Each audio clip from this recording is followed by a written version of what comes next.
le royaume anglo-saxon résiste encore et toujours à l'envahisseur. Peut-on faire du Moyen-Âge, de l'histoire savante du Moyen-Âge, avec Assassin's Creed? Disons que mon premier point de vue sur un tel document, c'est que, à défaut de faire du Moyen-Âge peut-être, ça nous permet de réfléchir à la notion de source et de la permanence des sources. Parce qu'à vrai dire, que savons-nous de cette période alfrédienne? Ce que nous ont transmis des vieux textes sur parchemin, lesquels dépendent de parchemins plus anciens, lesquels, pour les périodes qui m'intéressent, généralement le 6e, 7e siècle, dépendent elles-mêmes des papyrus qui sont souvent perdus. Imaginons peut-être que nous sommes maintenant dans 12 siècles, le temps qui nous sépare de l'époque de l'Angleterre alfrédienne. Aurons-nous conservé Assassin's Creed Valhalla? On peut se poser la question, puisque aujourd'hui, il n'y a pas véritablement de support physique pour Assassin's Creed Valhalla. Si vous voulez y jouer, il faudra télécharger le jeu sur une plateforme, notamment Steam. C'est la même chose pour les jeux un peu plus anciens, enfin pas très anciens. Toujours en restant chez les Vikings, le précédent grand jeu sur les Vikings, lui aussi se faisait par plateforme. Encore un peu plus tôt, on pouvait espérer avoir un support physique, donc quelque chose qui subsiste dans le futur et qui nous permet de travailler dans les jeux vidéo. C'est le cas notamment d'Elder Scrolls, qui avait comme support un DVD. Age of Mythology, encore un jeu qui nous parlait de Vikings, et notamment du Valhalla, avec tous les dieux scandinaves, avait pour support cette fois-ci le CD-ROM. Est-ce que le CD-ROM résistera 12 siècles? Je n'en sais trop rien.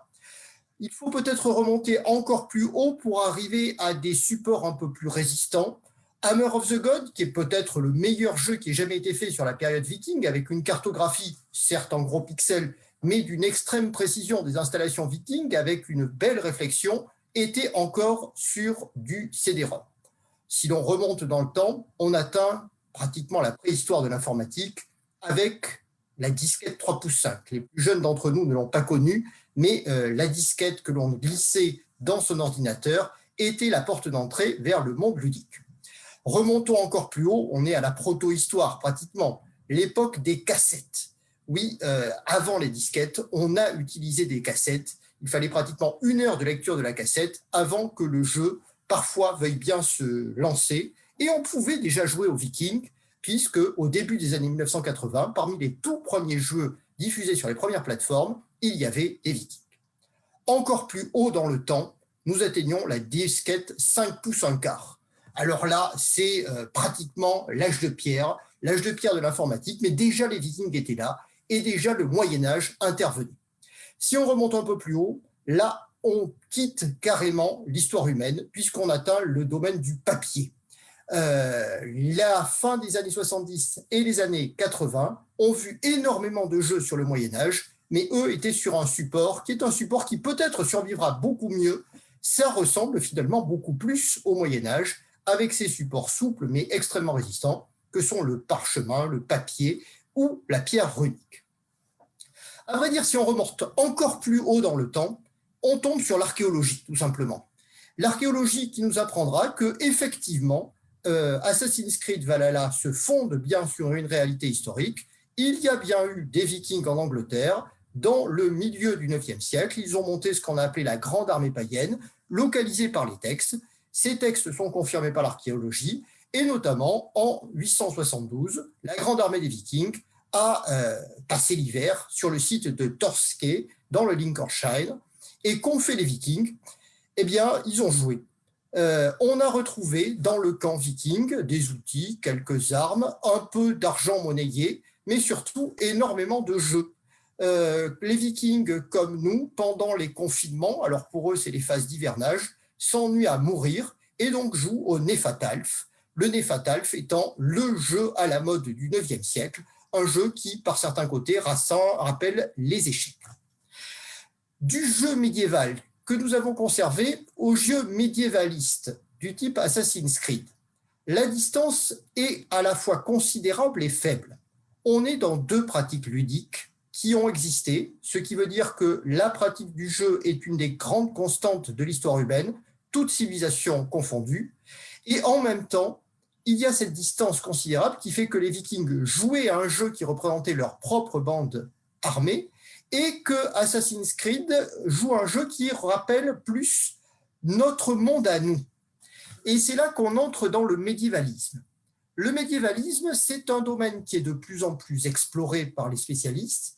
De nombreux livres paraissent depuis pas si longtemps que ça, disons une quinzaine d'années, au mieux une dizaine d'années. Vous les trouverez très certainement à la bibliothèque Stanislas. Le médiévalisme, qu'est-ce que c'est ? Bien, ce n'est pas l'étude du Moyen-Âge, c'est l'étude de la réception du Moyen-Âge. C'est-à-dire qu'on a envisagé le Moyen-Âge, comment on l'a repensé, recréé, et principalement comment, depuis la fin du XVIIIe et surtout le début du XIXe siècle, on a réinventé totalement une civilisation médiévale fantasmée qui est peut-être très loin de ce qu'a été véritablement l'époque d'Alfred le Grand.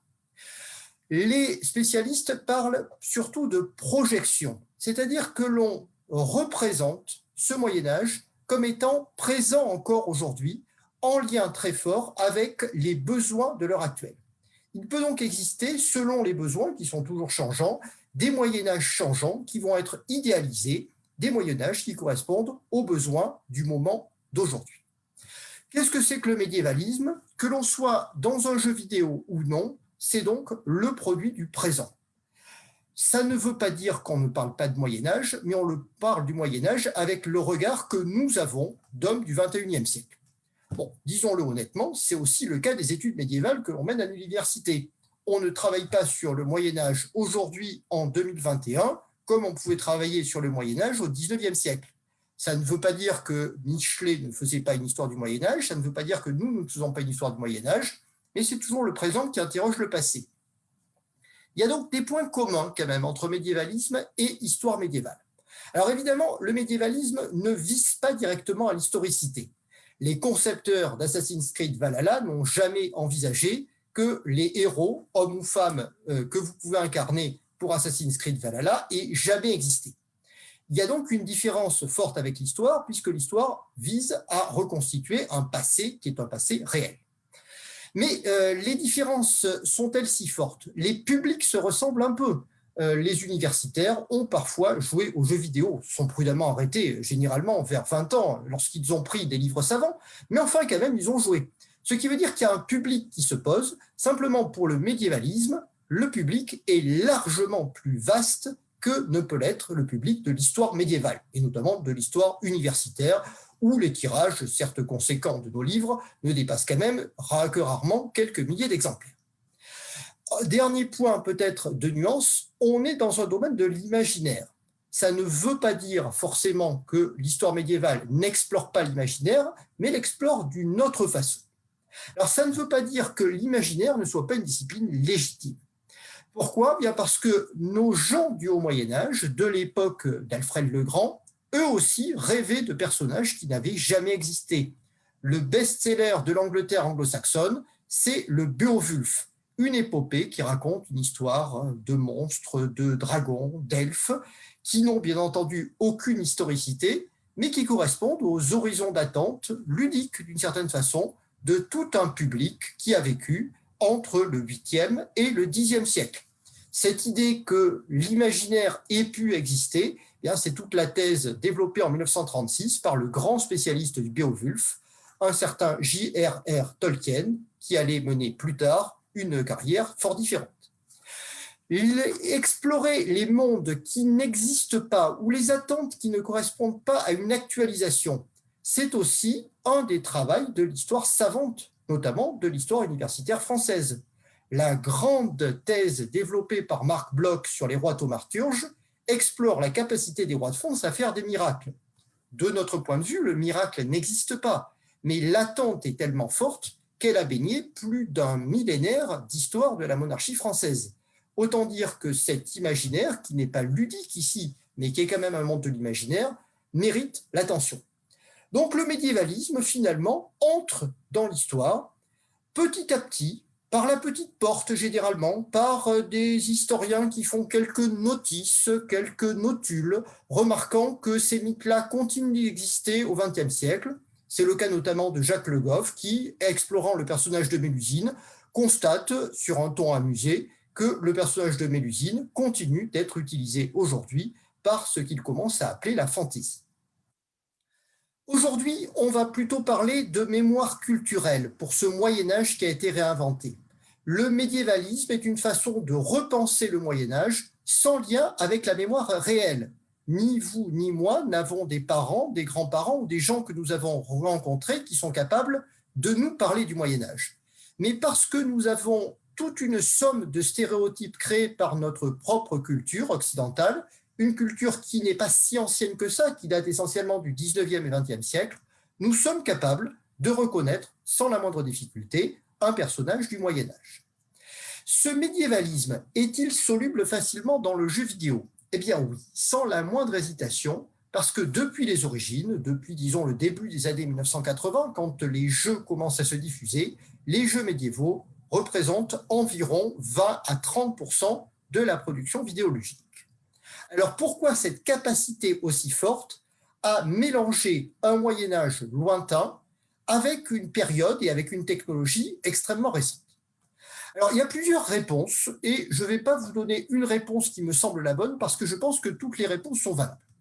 Il y a d'abord des éléments contextualisés, c'est-à-dire que le jeu vidéo naît dans un monde très particulier où il se trouve que le Moyen-Âge était une période qui attirait particulièrement. Disons que l'histoire du jeu vidéo a une histoire qui est parallèle à celle du médiévalisme.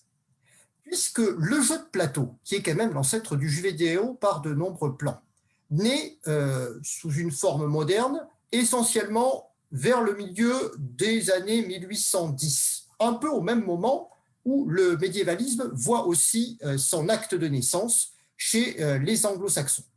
Là, le jeu vidéo moderne, ce qu'on va appeler le Kriegspiel, naît à l'école des cadets de Prusse, qui entend bien se remettre d'une défaite face aux armées napoléoniennes et invente donc le jeu de petits soldats que l'on place sur une carte, bientôt il y aura des hexagones, et sur lesquels on peut faire avancer des stratégies avec des tables, des pertes et des lancers de dés pour savoir si vos armées vont pouvoir fonctionner.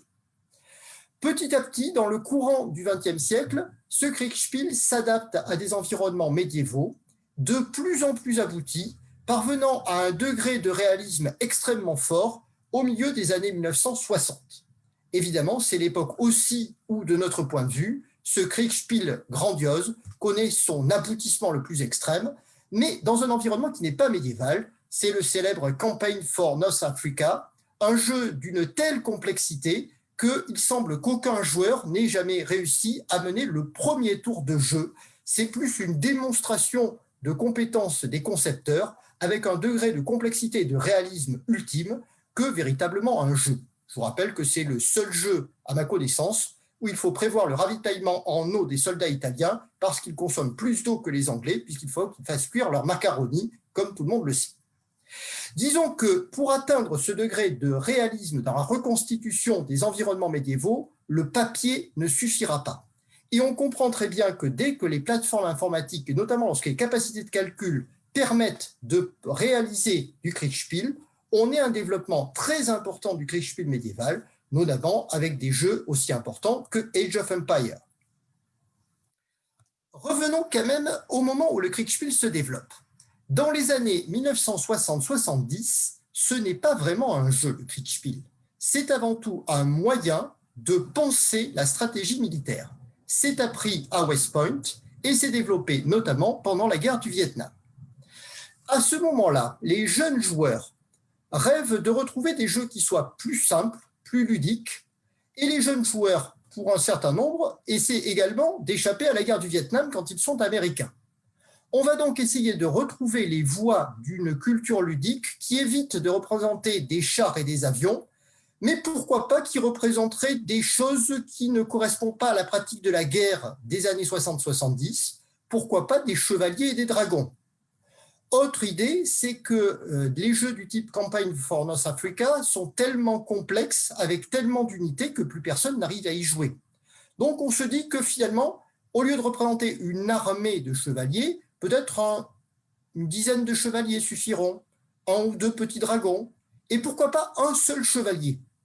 On arrive au développement de ces jeux de plateau, les derniers grands jeux de Kriegspiel médiévaux, du type Chainmail dans les années 70, qui, là encore, n'ont pas le support informatique. quoiqu'on commence à voir apparaître des petites calculatrices à côté pour calculer le tableau des pertes. Parmi les grands joueurs de chainmail, vous avez quelqu'un qui s'appelle Gary Gygax, le père du jeu de rôle, qui va développer l'idée que plutôt que d'avoir 10 chevaliers, et si on n'en avait qu'un seul? Et dans ces cas-là, on passe à une autre dimension, on crée une aventure qui n'est plus centrée sur le développement des stratégies militaires, mais sur le développement d'un destin individuel qui se passe au Moyen-Âge, et c'est toute l'histoire de Donjons et Dragons. Dans l'entourage de Gary Gygax se développe la culture rôliste, la culture des premiers jeux de rôle, qui apparaît en France dans les années 80-85, on va dire. C'est le CNRS, hein. Les pères du CNRS ont également été des grands rôlistes. Mais les premiers grands rôlistes sont plutôt américains. Ce sont des gens qui ont une vingtaine d'années dans les années 70 et donc qui ont une trentaine d'années dans les années 80 et qui sont tout simplement les gens qui vont créer les premiers jeux de rôle. Les premiers jeux de rôle sur papier, mais aussi les premiers jeux de rôle informatiques. Et on comprend que ces gens-là qui ont baigné dans une culture médiévaliste, la culture de Donjons et Dragons, se passionnent pour les Vikings et tout le reste. Alors évidemment, on a l'impression qu'ici, c'est une culture de gens qui ont essayé d'éviter le Vietnam. Le jeu vidéo commence un peu comme un jeu vidéo de gauche, mais rapidement est rattrapé par l'actualité. Les années 80, c'est aussi le reaganisme, avec un individualisme qui est certes positif, mais un individualisme un peu plus musclé, avec l'idée que les héros médiévaux, s'ils pouvaient être blancs et venus du Nord, ne seraient pas plus mal, que le Moyen-Âge est aussi une période d'opportunité, et le modèle du self-made man attaché au chevalier revient sur le devant de la scène américaine. C'est l'image de Prince Vaillant, vous savez, ce héros des bandes dessinées des années 30.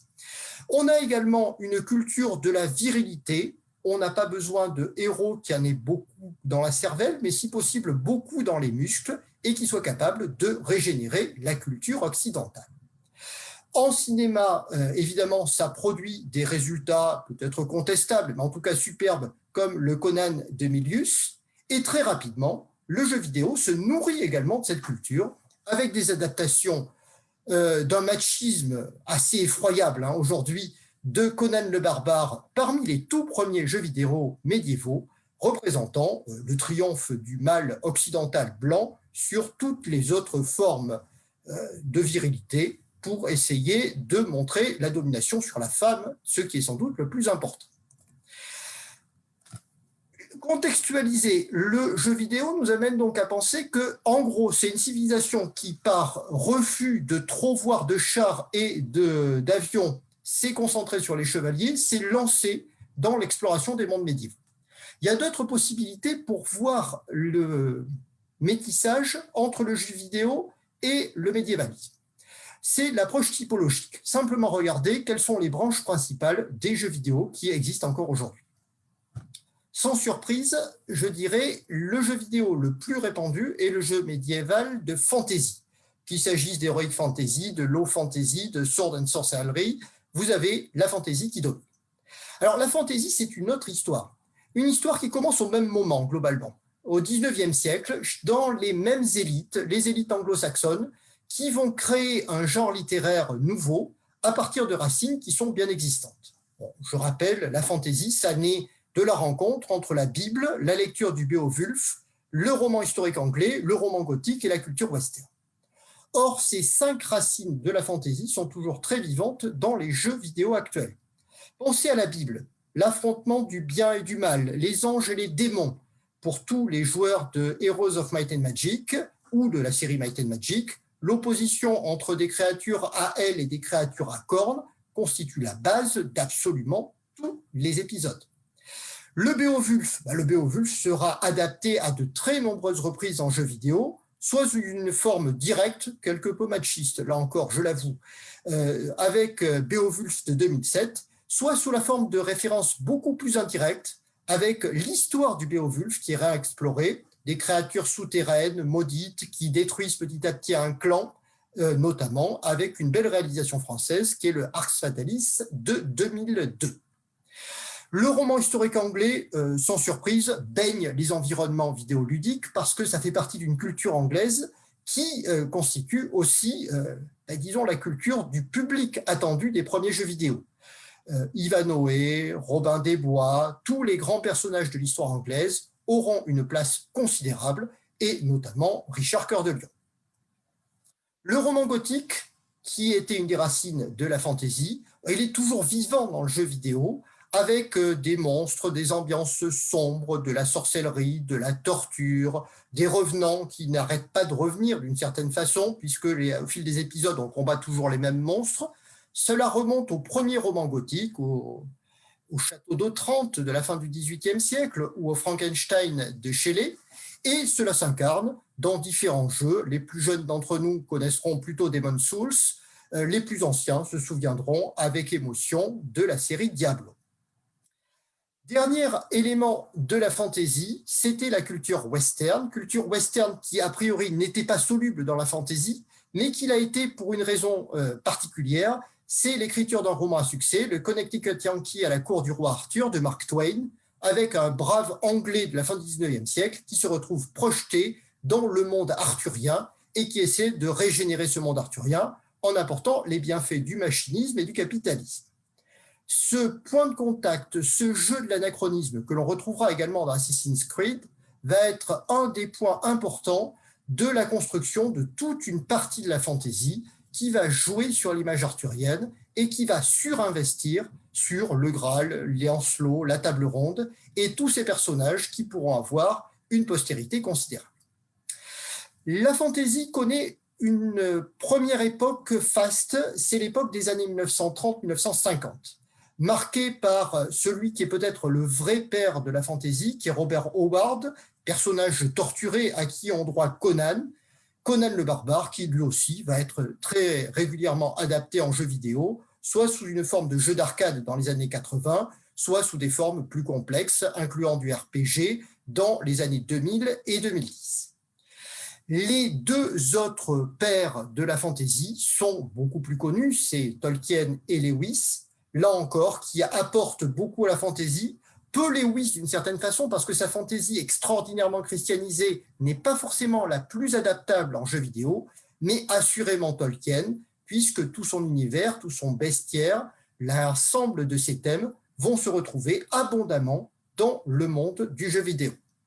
D'une certaine façon, ce qui va constituer les références communes, la culture partagée des gamers des années 2000, 2010 et 2020, est composé globalement par une réception souvent très indirecte, parce que les gens ne l'ont pas forcément lu, du Seigneur des Anneaux, ne serait-ce qu'à travers le personnage de l'orque. L'orque n'existait pas avant Tolkien, et c'est le Seigneur des Anneaux qui invente ce personnage, désormais central dans la plupart des environnements de fantasy. Alors bien entendu, de temps en temps, la fantasy peut se nourrir d'autres choses. Par exemple, tous les joueurs de Baldur's Gate vous raconteront qu'ils ont essayé la classe du druide, mais que vient faire le druide au Moyen-Âge? Les historiens, notamment les gens sérieux, les universitaires, vous diront qu'il n'y a pas un druide en Occident au Moyen-Âge. Le druidisme est certainement mort au IIe, peut-être au début du IIIe siècle, mais en tout cas, pas la moindre druide entre le IIIe siècle et le XVIIIe siècle, où le New Druid Order est reconstitué dans un milieu écossais qui rêve d'ésotérisme. Alors, qu'est-ce qui vient faire là, le druidisme? Tout simplement, le druide, il appartient à une culture qui est née, elle aussi, au début du XIXe siècle, autour des figures d'Ossian, vous savez, ce poète dont on aurait retrouvé les textes et qui est le poète préféré de Goethe, de Napoléon. Un poète qui a un seul défaut, peut-être, c'est qu'il n'a jamais existé, et l'ossianisme est révélé comme étant une supercherie dans les années 1850. Mais enfin, l'idée que des druides ont existé au Moyen-Âge reste très présente et fait partie de ce que les sociologues appellent les traditions inventées. On a envie de penser que le Moyen-Âge était proche de la nature et qu'il y avait des cultes traditionnels et que le christianisme n'a pas triomphé partout, que des gens gardaient les bosquets sacrés et donc des druides, en veux-tu en voilà, dans la plupart des jeux vidéo. Tolkien lui-même, qui n'a pas connu les premiers jeux vidéo, se disait que le celtisme était la maladie infantile de la fantaisie, en se disant que les Celtes étaient un grand sac magique d'où on pouvait sortir à peu près tout et n'importe quoi, et que c'était le crépuscule de la raison. Mais après tout, le jeu vidéo étant le monde de l'imaginaire, il est normal que l'infusion de celtisme soit considérable, notamment dans les jeux de New Age qui se sont multipliés à partir des années 2010 dans une ambiance écologiste. Le jeu vidéo de fantasy, je dirais que d'une certaine façon, il atteint sa maturité à la fin des années 90. On obtient les premières grandes synthèses, même les Français en font, rendez-vous compte, autour du défunt studio Cryo, qui a lancé son grand jeu de fantasy autour d'une bande dessinée de fantasy adaptée. Mais ces fantasy, alors qu'elle obtient ses premiers succès, s'hybride avec de nombreux autres genres et produit énormément de sous-genres qui vont à leur tour alimenter la production vidéoludique.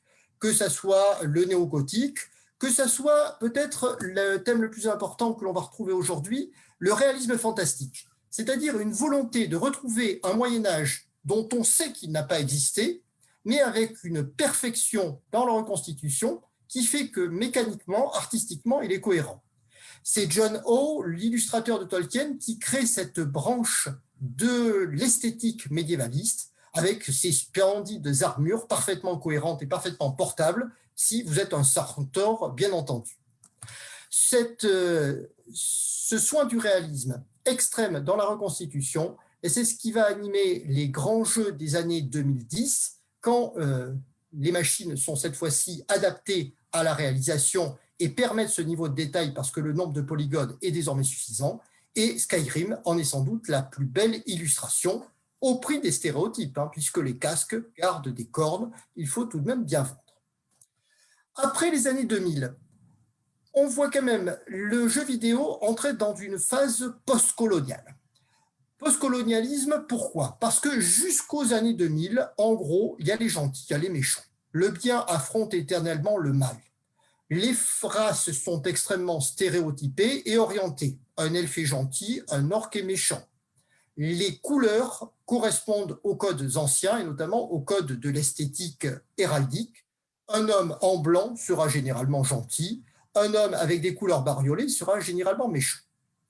Plus on avance dans le temps, plus on passe les années 2000 et plus les post-colonial studies entrent en jeu. Désormais, les orques ne sont plus forcément méchants, il n'y a plus aucune supériorité morale des races anciennes et les anciens marqueurs esthétiques sont également perturbés dans le monde vidéoludique. Pour faire simplement une petite comparaison, voilà un jeu d'avant 2000, Master of Magic. Le méchant se reconnaît sans difficulté, les couleurs qu'il arbore se reconnaissent également sans difficulté. Et quand on passe le cap des années 2000, on atteint Elder Scrolls 3, où désormais tout est flou, tout devient incertain. Toute l'histoire de ce grand RPG pourrait se résumer à une quête d'identité du personnage qui ne sait pas exactement qui il doit aider. Va-t-il aider un empire humain qui est un peu impérialiste comme tous les empires, ou aider les elfes noirs qui sont dominés, mais peut-être le méritent-ils parce qu'ils n'ont quand même fait pas que du bien dans le passé? Va-t-il aider les divins, des créatures qui semblent bienveillantes, mais qui lui mentent? Ou le méchant, un être monstrueux, mais qui a l'air quand même de dire la vérité? Va-t-il suivre la voie du vampirisme, de la lycanthropie? Pourquoi pas, après tout, si ça lui permet de sauver le monde? Et, plus terrible peut-être, désormais, le monde n'est plus guidé par une prophétie. La prophétie existe tout simplement parce qu'il l'accomplit. Et même les dieux ne sont pas trop certains de savoir si c'est lui l'être élu ou si on va le lire parce qu'il a l'air de remplir sa fonction.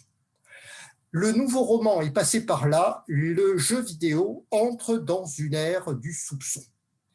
On le voit également dans la transformation des vieilles licences. Warcraft, lorsqu'elle apparaît en 1994, c'est orques contre humains, les humains étant bons, les orques étant méchants. World of Warcraft des années 2000, allez-vous savoir si l'Alliance ou la Horde représente l'une ou l'autre le principe du bien. Curieusement, le jeu vidéo va quand même maintenir de vieilles traditions qui, pour nous médiévistes, remontent au 19e siècle, c'est de construire les histoires sur la notion de race et d'affrontement de race. Jusqu'au grand jeu des années 2000, la sélection de la race au début du jeu est un point essentiel de la construction du personnage. Quelque chose qui ferait frémir les historiens médiévistes aujourd'hui, qui sont beaucoup plus dubitatifs sur ce type d'histoire, notamment pour la construction du Moyen-Âge européen. Pourquoi reprend-on la race? Bien peut-être parce que Walter Scott, le père du roman historique, considérait l'histoire médiévale comme un affrontement éternel entre les races, des races qu'il appelait les soumises et les victorieuses, les nomades et les sédentaires.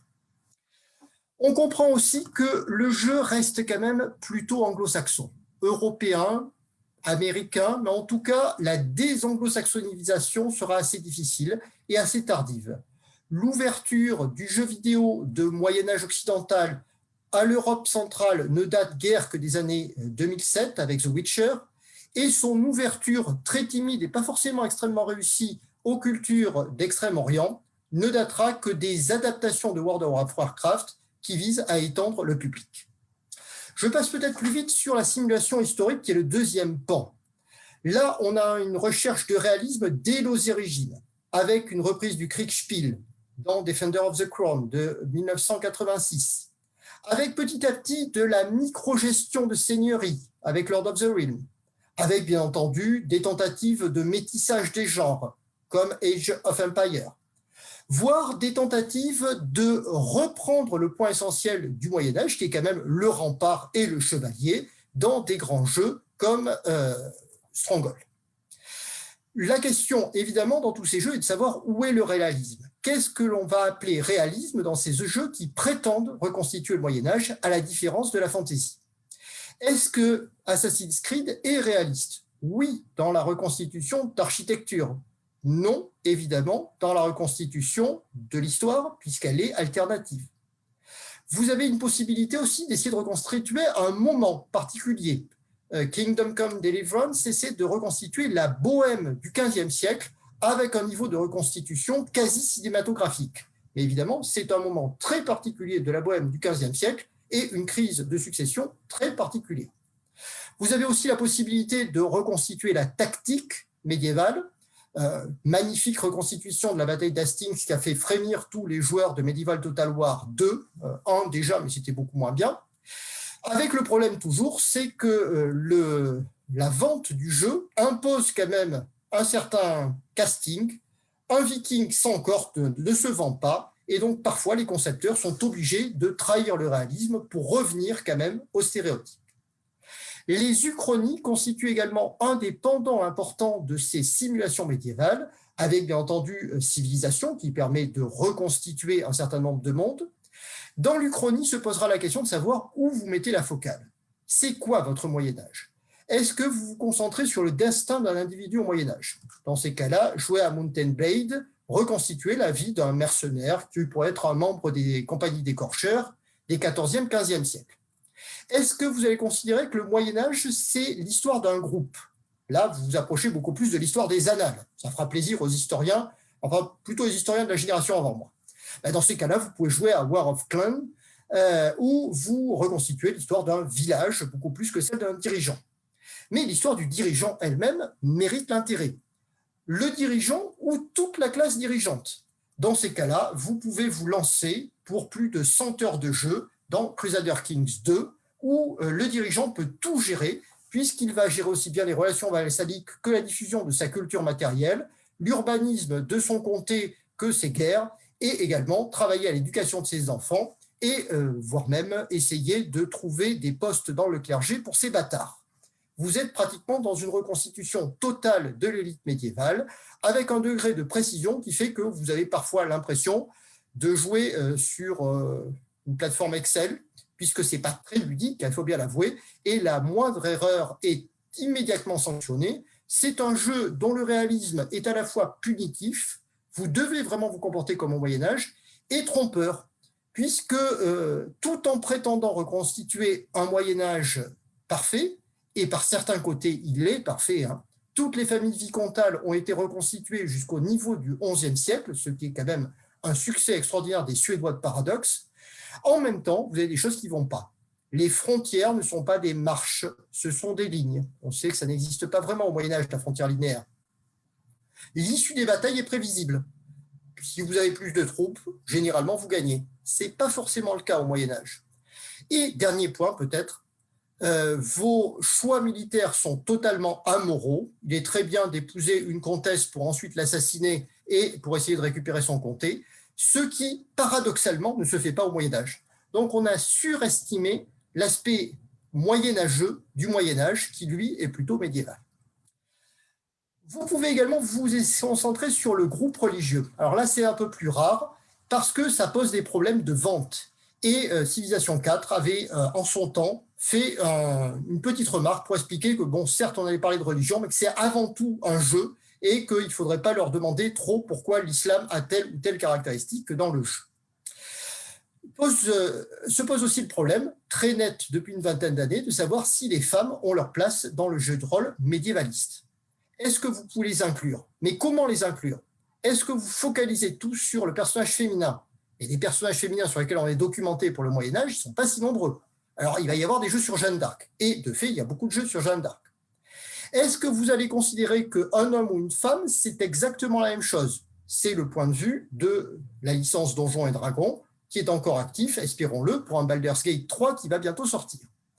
Est-ce qu'au contraire, vous allez regenrer le jeu en donnant des capacités, des compétences et des handicaps différents selon le sexe? C'est des tentatives qui sont faites et qui vont donner des carrières médiévales très particulières pour les femmes, au risque de rendre le fait de jouer une femme moins intéressant que de jouer un homme. Et dans ces cas-là, ça pose un autre problème au niveau de la vente. Alors finalement, je vais m'arrêter là-dessus. À quoi ça sert de jouer? Au Moyen-Âge, vous jouez, mais vous jouez surtout. C'est-à-dire que ça soit moyenâgeux, médiéval ou contemporain, c'est avant tout un jeu auquel vous jouez. Je crois qu'il est bon que le jeu reste un jeu. La fascination, la répulsion constituent la base de l'entrée dans la période médiévale. Vous aurez toujours du sale et du merveilleux, de l'angélique et du démoniaque. Le niveau de réalisme, aussi poussé soit-il, ne vous permettra jamais de rentrer dans la civilisation médiévale. Mais ce n'est pas vraiment le but. Et plus le jeu est réaliste, plus il est savant, moins il est jouable. C'est tout le problème des jeux du type Crusader Kings. Peut-on les utiliser? Alors, certains de mes collègues de 5e utilisent Stronghold pour apprendre la notion de seigneurie. Pourquoi pas? Certains, particulièrement ambitieux, lancent leurs élèves dans Crusader Kings 3. À tort, hein, ils vont y perdre des centaines d'heures, même si le jeu est grandiose. Est-ce que ça apporte beaucoup plus qu'un cours? Je n'en sais rien. À l'université, qu'est-ce qu'on peut en faire? J'ai essayé. Je vous ferai un compte-rendu peut-être dans quelques années. J'ai essayé de programmer moi-même un monastère carolingien pour essayer de voir si un jeu de gestion peut apprendre tous les mots au moins. Le lexique, je pense qu'il peut passer par le jeu, les stratégies un peu, mais un jeu de gestion est sans doute trop dur aujourd'hui, trop punitif, et ce type de jeu n'amusera peut-être pas beaucoup mes étudiants. Je conclus simplement, enfin je ne vais pas conclure, je vais laisser parler quelqu'un qui n'a jamais connu les jeux vidéo, mais qui a sans doute été un des plus grands historiens du 19e siècle, qui est Fustel de Coulanges. Fustel de Coulanges a pensé le médiévalisme. Ce qu'il nous dit, c'est que le médiévalisme, qu'est-ce que c'est? C'est ce que chacun se façonne. C'est un Moyen-Âge imaginaire qui correspond à ses propres attentes. Dans son monde du 19e siècle, c'est sa propre foi, son propre credo politique qui constituait des médiévalismes différents. Et il disait qu'il y a autant de partis politiques en France qu'il y a autant de Moyen-Âge. D'une certaine façon, je pense qu'il y a autant de studios et autant de campagnes professionnelles de jeux vidéo actuels qu'il y a de Moyen-Âge également. Fustel de Coulanges avait une vision très sombre de ces médiévalismes. Il considérait que cette reconstitution n'avait aucune valeur et qu'il faudrait qu'une bonne fois pour toutes, cet ancien régime de l'esprit et ces vagues souvenirs disparaissent parce que, disait-il, ce médiévalisme offusque notre vue. Alors, est-ce que les jeux vidéo offusquent notre vue aujourd'hui? On est sans doute beaucoup plus prudent que Fustel de Coulanges. Alban Gauthier a écrit que les études médiévales d'aujourd'hui sont le médiévalisme de demain et notre histoire savante sera peut-être considérée comme une histoire romancée, imaginaire, d'ici quelques siècles. Les jeux vidéo qui, hier, étaient simplement des plaisirs ludiques, deviennent des sources, notamment pour les sociologues et maintenant pour les historiens des années 80. Il y a des régimes d'historicité différents, mais chaque source mérite son intérêt, en n'oubliant pas peut-être qu'un jeu reste un jeu et que l'on s'amuse avec le Moyen-Âge, avec Assassin's Creed ou autre chose. Ce n'est pas des études historiques, ça mérite un intérêt, mais le jeu, s'il n'est plus ludique, n'est plus un jeu, il devient un jeu éducatif, qui est le drame de tout ce que vous avez reçu le matin de Noël en bas de votre sapin, un jeu qui vous apprend quelque chose. Généralement, c'est le jeu auquel vous ne jouez pas. Et donc, je vous invite à attendre les prochaines sorties de l'année, normalement Baldur's Gate et Age of Empires 4. Si vous n'apprenez rien, c'est que ça sera vraisemblablement de bons jeux. Merci beaucoup.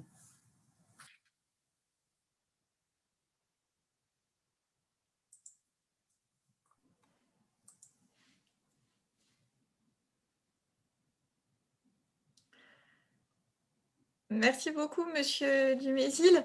Nous allons maintenant prendre les questions du public.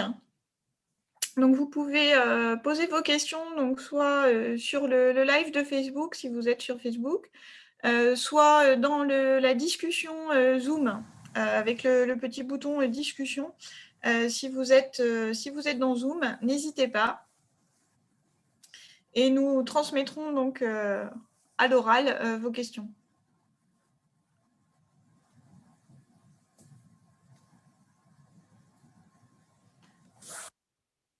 Alors, en attendant que les gens se décident, moi, j'en avais une.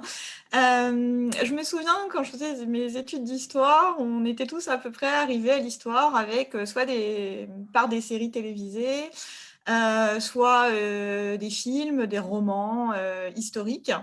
Est-ce qu'aujourd'hui, vos étudiants, ou s'il y a des étudiants qui nous écoutent, sont arrivés à l'histoire justement par ces jeux vidéo? Est-ce que vous le savez? Vous en discutez? Curieusement, non, parce que là, on a un objet culturel qui a envahi le paysage, qui est Game of Thrones. Et là, la série a fait venir tout le monde au Moyen-Âge, alors qui est un Moyen-Âge que j'aime pas. Hein. C'est pas le Moyen-Âge mérovingien ni carolingien, c'est vraiment le Moyen-Âge de la fin du Moyen-Âge. C'est du 15e siècle, un peu cracra. Bon, je suis d'accord, il y a quelques vikings. Mais non, il se trouve que là, les séries ont envahi le paysage, ce qui montre aussi d'autres pratiques. Hein. La série était complètement ringarde pour ma génération. Hein. C'était quelque chose qu'on ne regardait pas parce que mes grands-parents les regardaient. Et inversement, là, ça n'a pas posé de problème. Il y a aussi un degré de complexité de la série qui fait que c'est beaucoup plus intéressant d'y rentrer dedans. Qu'est-ce qui a pu marcher comme jeu vidéo? Curieusement, les adaptations de Harry Potter. Parce que c'était un environnement plus rassurant, peut-être. Un jeu vidéo médiéval sérieux, je dirais, même civilisation, implique un certain nombre de connaissances. Si vous ne connaissez pas Jeanne d'Arc, si vous ne connaissez pas Gengis Khan, si vous ne connaissez pas tous les personnages qui vont intervenir dans le jeu n'est pas amical. Vous n'êtes pas capable d'interagir bien avec la plateforme. Alors que, bon, avec l'univers d'Harry Potter, c'est beaucoup plus simple. Alors, ça ne se passe pas au Moyen-Âge, mais en même temps, ils parlent latin, enfin, toutes les formules sont en latin. Mes collègues latinistes sont ravis, hein, ça a relancé l'étude du latin. Hein. Bon, Avada Kedavra n'est pas une formule latine, mais toutes les autres sont latines, donc ça marche bien. C'est des châteaux, c'est des épées, et en même temps, bon, c'est pas inintéressant. Hein. Vous pouvez travailler sur toute la réception du mythe arthurien à travers Harry Potter. A priori, il n'y a rien d'arthurien. Quand vous regardez dans le détail, bon, c'est tout l'univers arthurien qui ressort. Donc, les jeux Harry Potter ont eu un beau succès, souvent aussi parce que c'est des jeux de petite enfance et que c'est des jeux mixtes. Un point aussi intéressant, c'est que les jeux restent encore très fortement sexués. Le jeu Moyen-Âge est souvent un jeu de garçons. Pour des raisons que je m'explique mal, parce qu'il y a eu quand même une volonté nette des studios de les développer à la direction des filles, notamment les RPG. Mais je constate quand même que quand on regarde les plateformes, vous avez une très large domination des joueurs mâles, qui se comportent parfois très mal d'ailleurs, et qui ont l'impression de vivre dans un univers masculin. Bon, finalement, c'est peut-être ça le Moyen-Âge. Alors, on a une question du public, justement, qui nous demande ce que vous pensez de la... Enfin, en fait, il y avait deux questions que je vais essayer de regrouper en une seule. Le fait que dans votre exposé, effectivement, le Moyen-Âge occidental était proposé comme seule source d'inspiration. Et donc, une deuxième question qui est venue par la suite et qui nous parle justement de la vision introduite par les studios japonais des mondes médiévaux occidentaux. Donc, la mondialisation, en fait, du Moyen-Âge occidental par les jeux vidéo. Oui, oui, c'est une excellente question. Oui, je l'ai dit au hasard d'une phrase, je parlais uniquement là, des productions occidentales, je ne m'intéressais pas aux productions, notamment des grands jeux de rôle japonais, qui vont eux aussi explorer le Moyen-Âge occidental, mais alors un peu plus tard et indirectement. puisque ce sont des jeux qui, bon, je suis d'accord, il y a Zelda. Zelda est un peu particulier et hors champ. Mais les jeux qui vont vraiment explorer le monde Moyen-Âge, où ça ne soit pas simplement Sword and Sorcery, hein, où on va vraiment avoir un investissement dans la culture médiévale, sont des jeux qui apparaissent dans les années 90, on va dire, et qui ont déjà reçu tout ce qui a été fait par les studios occidentaux, ou qui ont reçu le cinéma occidental, parfois indirectement. Et donc, c'est une réutilisation. Par contre, plus tard, notamment à partir des années 2005-2010, là, à travers la culture manga qui va explorer le Moyen-Âge occidental ou à travers des studios dynamiques qui vont essayer vraiment de faire quelque chose de nouveau, vous allez avoir des thèmes nouveaux qui vont être explorés, parfois plus féminisés. Et là, c'est très net. Hein. Il y a un intérêt particulier pour les joueuses, ou en tout cas les personnages femmes, avec des éléments différents, bon, notamment la Valkyrie, peu utilisée en Occident, hein, mais qui va connaître beaucoup de déclinaisons dans le RPG japonais. Merci. On nous demande aussi si vous connaissez un jeu où on peut jouer des troubadours. Alors, un jeu où on peut jouer des troubadours, là, vous me posez une colle. Je pense qu'il y a beaucoup de jeux où on peut embaucher des troubadours. Hein. Là, il n'y a pas de problème. Des jeux où on peut jouer des troubadours, eh bien non, là, j'avoue que je ne vois pas. Bon, peut-être aussi parce que le troubadour est très français et qu'il ne passe pas bien dans le monde anglo-saxon où la culture n'était pas la même. Bon, il y a peut-être aussi que Mark Twain en dit beaucoup de mal. Hein. Mark Twain dit que le roi Arthur utilisait beaucoup trop la peine de mort, sauf à l'égard des troubadours qui le méritaient. Alors, je ne sais pas s'il y a encore des questions. Moi, j'en avais encore une. Je me demandais s'il y avait une carrière, alors je sais que Gorin nous en parlera peut-être un peu, mais de consultant historique en jeux vidéo qui pourrait s'ouvrir aussi pour notre public historien qui nous écoute et qui aimerait conjuguer ces deux passions. Alors là, je vais peut-être laisser parler mon collègue Hugo Orin qui s'y connaîtra bien mieux que moi. Oui, il y a une carrière, il y a quelques postes d'historien de studio, d'une certaine façon, c'est nouveau. Quelques grandes boîtes de jeux vidéo embauchent des historiens, alors soit à la tâche, c'est le plus souvent, hein, soit fait appel largement au monde universitaire ou para-universitaire. Donc, on demande aux spécialistes, est-ce que vous pouvez nous donner la réponse?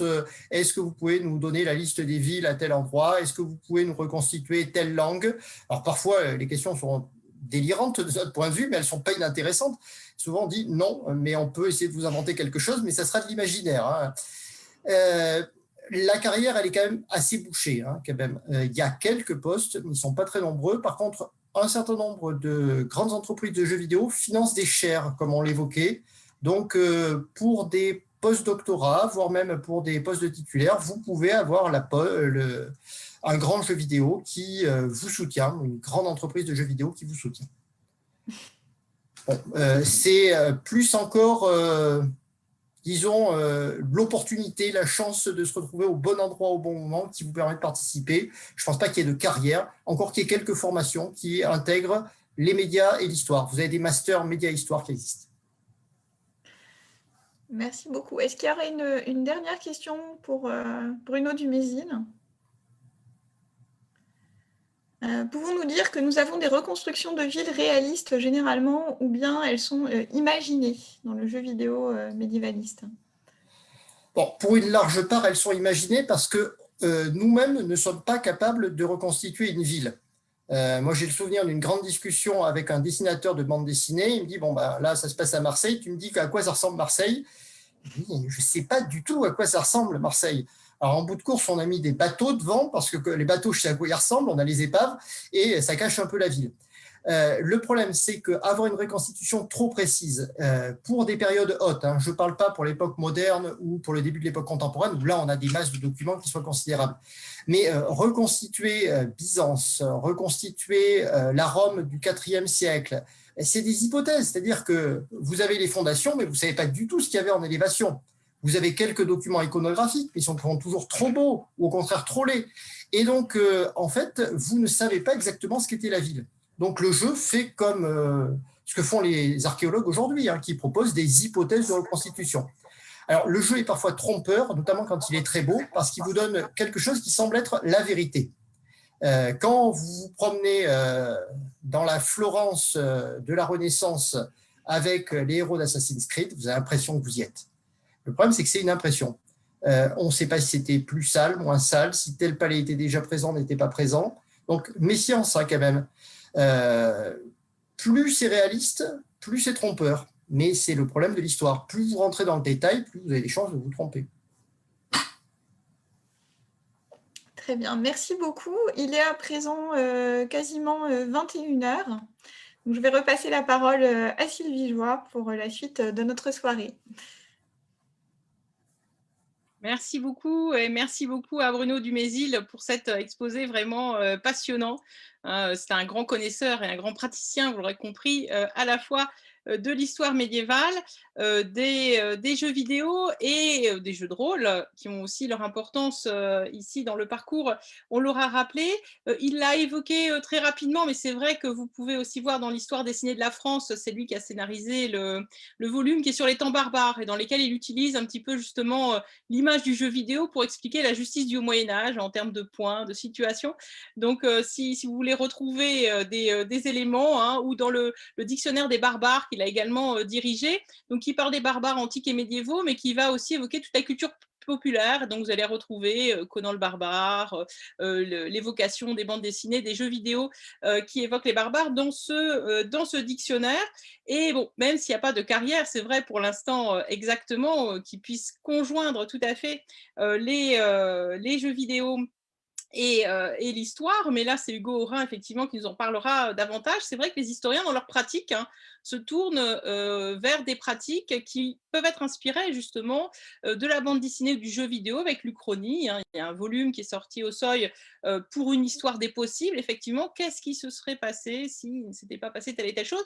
Et c'est une façon nouvelle de réfléchir, comme on l'a dit, l'historien c'est l'historien de son temps, et peut-être effectivement que ce qu'on fait aujourd'hui en histoire du Moyen-Âge sera conçu comme une espèce de médiévalisme dans une centaine d'années, hein, mais il faut voir que c'est un élément, si vous faites de l'histoire, qui peut entrer de plus en plus dans les préoccupations et dans les objets des chercheurs. À Nancy, on a une collègue, Christelle Loubet, qui fait une partie de ses cours sur ces questions aussi du médiévalisme, hein. On a parlé d'Alban Gauthier.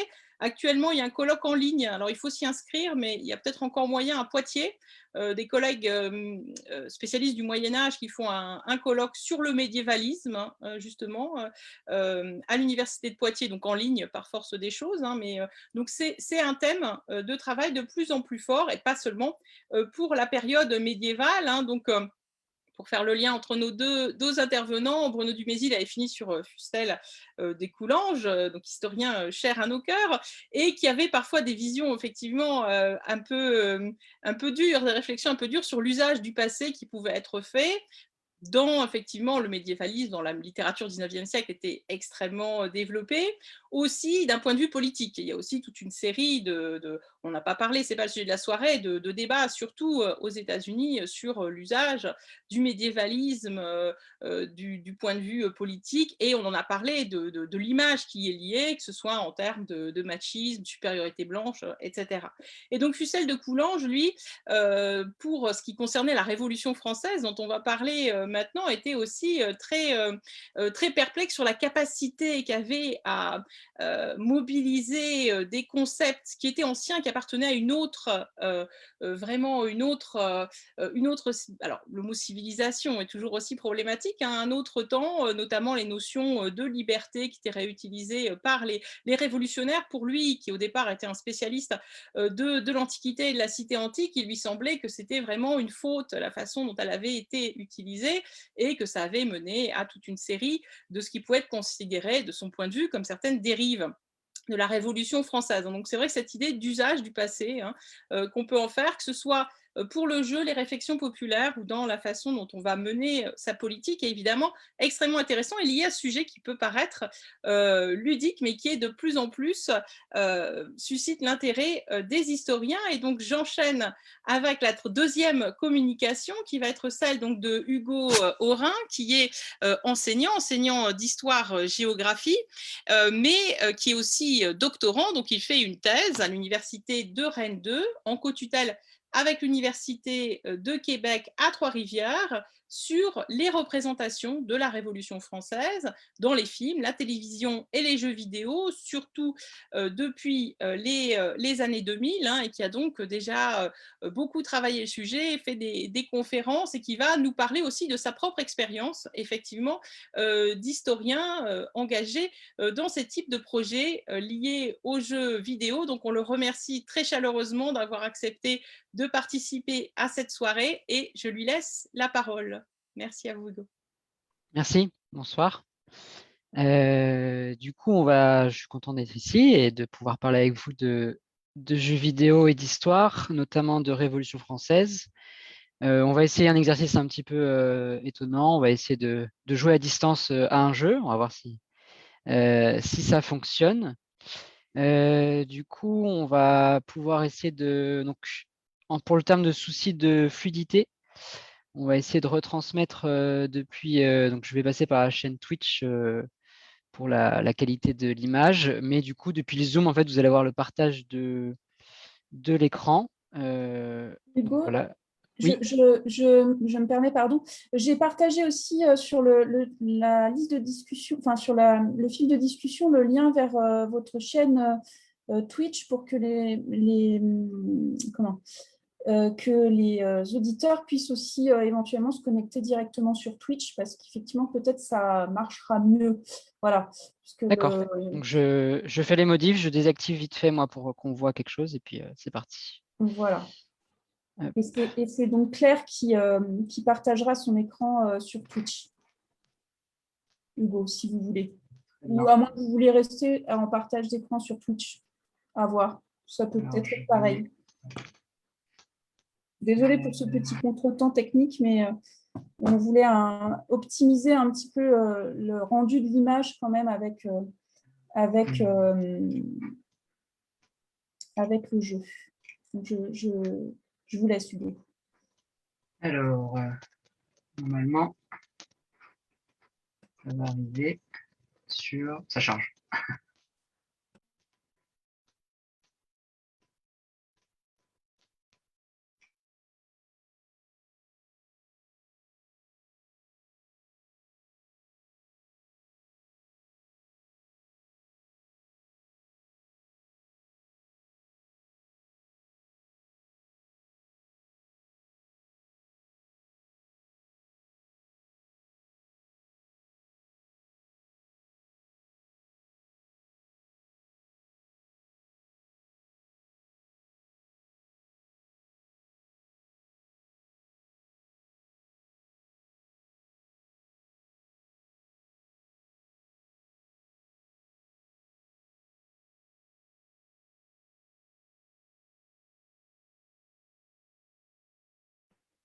Alors, Hugo, peut-être vous pouvez remettre le son sur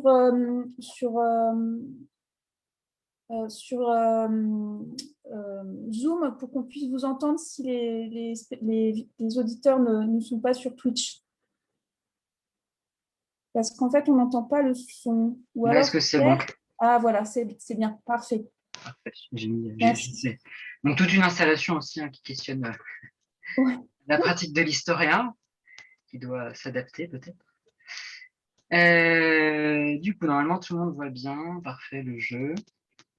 Du coup, donc un jeu vidéo conçu par l'entreprise Ubisoft, une entreprise française à l'origine, et qui, donc depuis 1986, qui s'est orientée vers le jeu vidéo progressivement, une entreprise familiale, et qui depuis est devenue un des leaders du marché, avec notamment la franchise Assassin's Creed, parmi tant d'autres, qui permet aux joueurs de se replonger dans des époques du passé grâce à un logiciel virtuel. Donc en fait, c'est ça qui est aussi intéressant, c'est une simulation dans la simulation, si on considère le jeu vidéo comme une simulation informatique, et qui permet de voyager donc, dans différentes époques. Le premier opus était dans les croisades, l'époque médiévale, et du coup là, je vais vous parler du 5e opus sorti en 2014 sur la Révolution française, Assassin's Creed Unity, développé principalement au studio de Montréal, au Canada, et avec de l'aide de consultants dans le studio près de Paris. Donc un jeu vidéo qui raconte la Révolution française à travers un personnage, Arnaud d'Orient, et un conflit millénariste et millénaire en fait entre deux sectes, les Assassins et les Templiers, qui se battent pour l'ordre ou pour la liberté. Donc toute une trame narrative qui fait qu'on arrive soit par intérêt sur cette période-là et en commençant avec ce jeu-là, soit avec un imaginaire et un lore, une histoire au sein du jeu vidéo beaucoup plus vaste. Donc moi, je m'intéresse principalement à ce jeu dans le cadre de mes recherches, puisque c'est un jeu sur la Révolution française et comme je travaille sur les médias qui mettent en scène les représentations qui mettent en scène la Révolution française, je n'ai pas beaucoup de jeux vidéo. En fait, il n'y a pas tant que ça de jeux vidéo qui ont été conçus sur la Révolution française depuis une trentaine d'années. Et donc Assassin's Creed Unity est un des jeux les plus importants sur lesquels je vais travailler dans mon corpus de travail. Donc je m'excuse un peu pour la saccade, mais c'est le mieux qu'on a pu faire pour l'instant. Normalement, ça devrait être pas trop mal. Et puis, j'essaierai d'être un peu lent pour pas que ce soit trop désagréable pour vous. Dans le cadre du coup de mon parcours professionnel, j'ai été aussi amené à être consultant, alors pas vraiment consultant, mais j'ai été embauché par l'entreprise Ubisoft pour le début du projet de Assassin's Creed Valhalla, celui sur les Vikings. Et l'objectif était de mettre en place un corpus de sources pour les graphistes. Donc j'ai pu entrer dans le studio de Montréal qui avait aussi fait du coup le jeu sur lequel on est ce soir ensemble.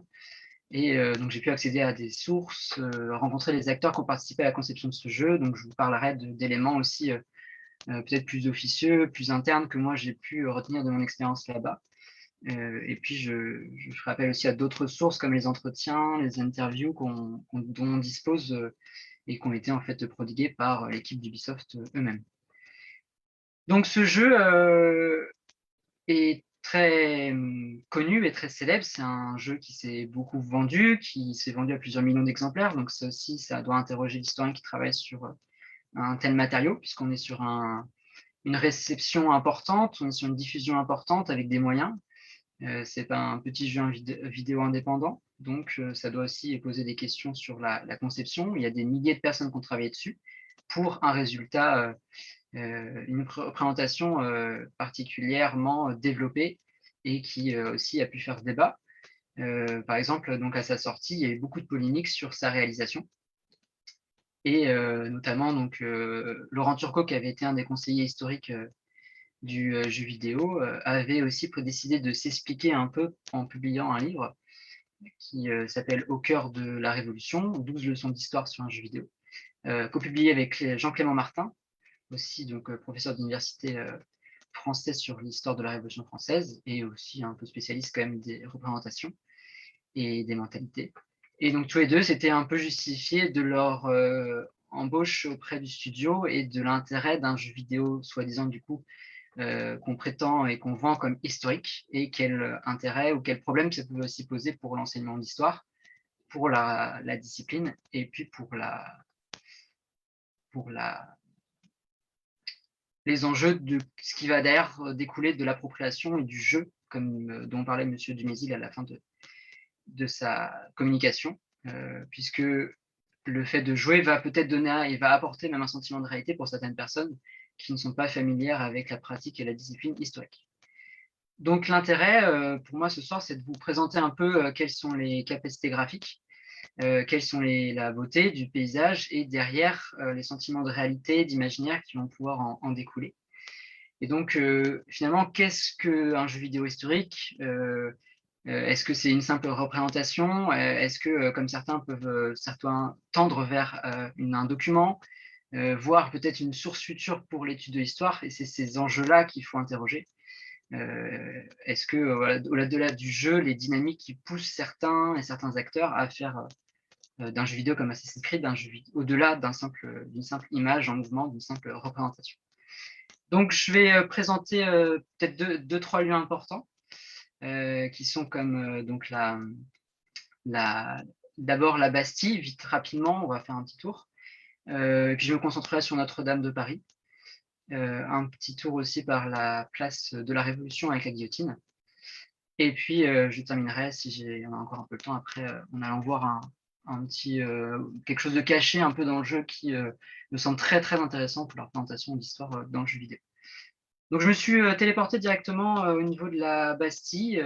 Donc dans le jeu, en fait, l'histoire commence en 89, quelques temps avant le 14 juillet, et après un court épisode versaillais, en fait, on est téléporté dans la Bastille en train de se faire attaquer. On commence le 14 juillet.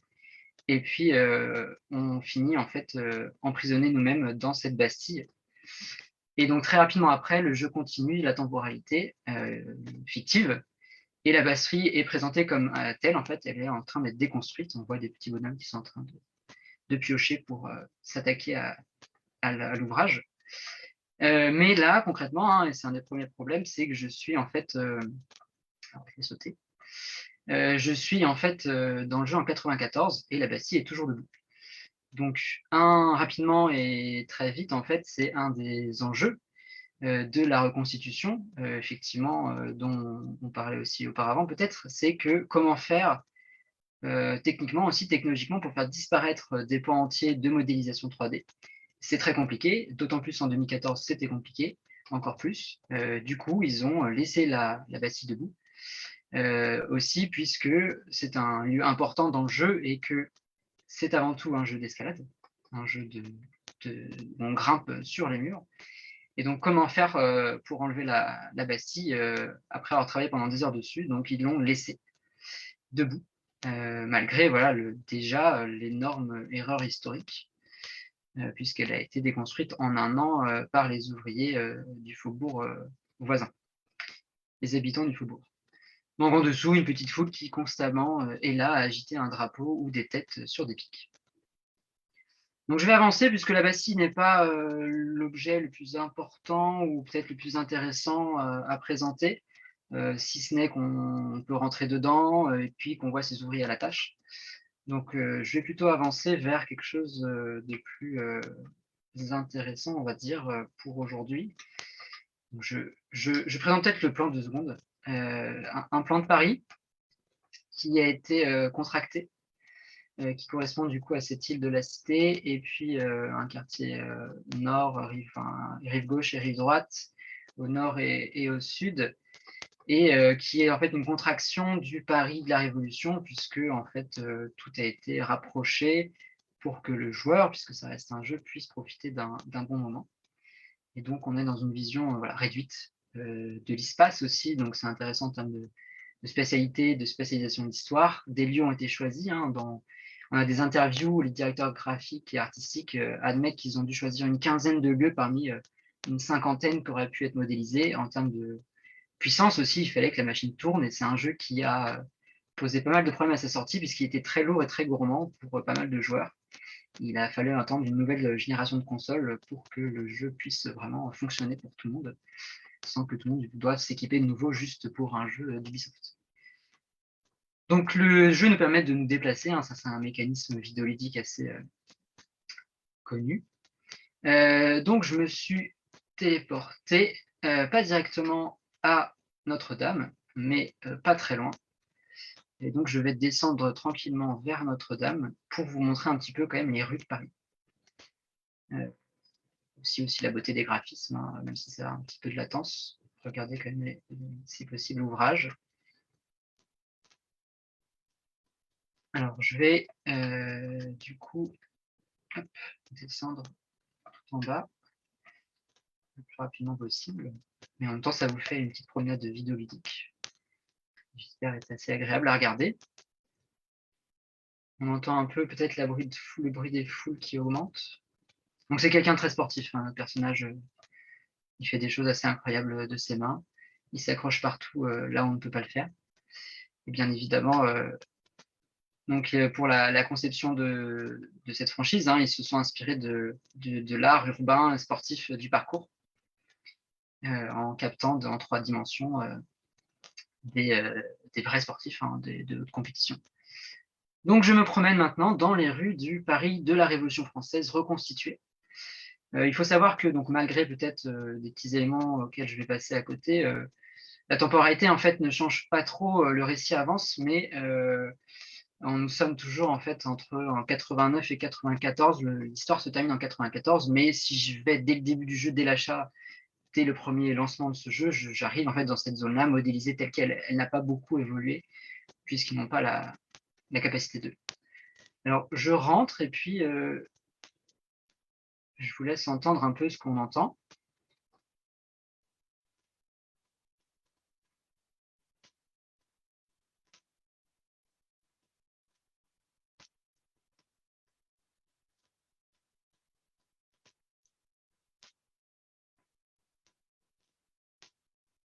Donc, je me retire un petit peu pour que le son baisse. Donc, une Marseillaise dans un club, en fait, qui est présenté, qu'on peut débloquer dans le jeu et qui met en scène un petit peu, représente les clubs de Réunion. Et dans ces clubs, il y en a 5, 6 sur toute la carte du jeu. En fait, dans chacun de ces clubs, il y a une chanson révolutionnaire différente. On peut y accéder aussi via la base de données du jeu et on peut écouter à l'infini ces chants révolutionnaires, donc la Carmagnole, Assaïra, Assaïra. Et ce que je trouvais intéressant de vous présenter, c'était qu'en plein cœur de la ville de la cité, tout près de Notre-Dame, ils ont modélisé, virtualisé le chant de la Marseillaise. Encore une fois, c'est un chant, si j'arrive dès le début du jeu en 89, j'entends la Marseillaise. Donc, ce qui va poser problème de nouveau, mais qui est très intéressant, puisqu'il nous pousse en fait à interroger la question d'un objet marchand, c'est-à-dire que c'est un jeu vidéo, c'est aussi un bien, une marchandise qu'il faut acheter et qu'il faut vendre d'abord. Et donc, il y a tout un enjeu marketing qui va se cacher derrière, qui va peut-être influencer, c'est certain même, on va l'affirmer, qui va influencer la conception du jeu. Les graphistes et les historiens qui sont embauchés sur la conception de ce jeu-là vont faire des conseils, des remarques, vont souvent être très fidèles à la réalité historique, mais il y a toujours ce souci de vendre et il y a toujours du coup cela qui va prendre le dessus si nécessaire, puisque c'est un jeu international. Et mettre la Marseillaise, c'est important pour peut-être un joueur étranger qui ne va pas chercher à, même un joueur français, hein, qui va pas chercher à titiller sur le fait que la Marseillaise est entendue en 89 dans les rues parisiennes et non pas plus tard. Pareil, les drapeaux tricolores qui sont partout. Cette foule très dense. Alors, je vais essayer de me ralentir un peu dans les foules parce que je sais que c'est un petit peu lent. Donc là, on est sur le parvis de Notre-Dame. Bon, il y a une scène de bataille d'ailleurs, voilà. C'est un bel exemple de violence. On parlera un peu plus tard de la violence, hein, mais je vais m'écarter pour ne pas me faire attaquer. Donc des affrontements de rue constants, des foules en colère, tout le temps devant Notre-Dame. Et ce, malgré une modélisation de la journée, hein. Vous avez un coucher de soleil sur Notre-Dame qui fait des belles ambiances lumineuses. Mais si je reste ici, les personnages non jouables, les PNJ, ne bougent pas et recommencent éternellement en fait leurs discours, leurs actions, leurs gestes, leurs chants. Ce qui interroge puisqu'on a en fait l'impression d'être en constante révolution, d'être dans un 14 juillet ou dans une presse des Tuileries éternelle, sans pause. Hein. Les gens ne rentrent pas dormir chez eux, ils sont tout le temps en activité, tout le temps en mouvement, tout le temps en colère. Et ça, c'est une des revendications des directeurs artistiques qui ont fait le choix d'accentuer le côté foule en colère plutôt que quelque chose de plus pacifié, quelque chose de plus poétisé aussi peut-être pour la Révolution. Alors je m'arrête 2 secondes un petit peu aussi pour contempler et profiter du paysage, puisque nous sommes dans la cathédrale.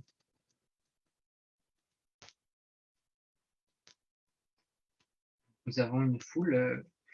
Là, on ne peut pas trop s'approcher, il y a une sorte de sermon en fait par un citoyen. Donc si je m'approche, je vais déclencher une cinématique de jeu, donc je ne vais pas trop m'approcher. Je vous montre un peu quand même là, la foule. On a des tricoteuses derrière nous, qui sont vraiment littéralement en train de tricoter. Ces citoyennes qui débattaient lors des assemblées populaires sont représentées en tricotant. Et ça, c'est un des éléments un petit peu du parc d'attractions virtuelles de ce jeu, c'est que les éléments sont littéralement mis en scène et représentés. Il n'y a pas forcément d'explication. Voilà, on a les tricoteuses qui les tricotent. C'est tout aussi simple que ça. Donc la Bastille, hein, Notre-Dame, pardon, qui a été occupée pendant la Révolution, après notamment la déchristianisation des lieux de culte, et qui est du coup effectivement modélisée avec du foin, des bottes de paille. On sait qu'il y aura des animaux dedans hein, pendant la Révolution. Je vais vous montrer, mais il y a des poules au fond. Enfin, Je ne vais pas vous montrer tous les détails, mais c'est quand même aussi très beau pour tout ce qui est jeu de lumière, hein. Regardez les rayons de lumière à travers les vitraux. C'est quand même assez extraordinaire en termes de modélisation 3D et de beauté du paysage vidéoludique. Ça, c'est certain. C'est une modélisation proportionnelle hein, à l'échelle, une échelle réaliste par rapport au personnage. Donc, par rapport à nous en tant qu'humains, si nous allions dedans, nous verrions Notre-Dame à cette proportion humaine.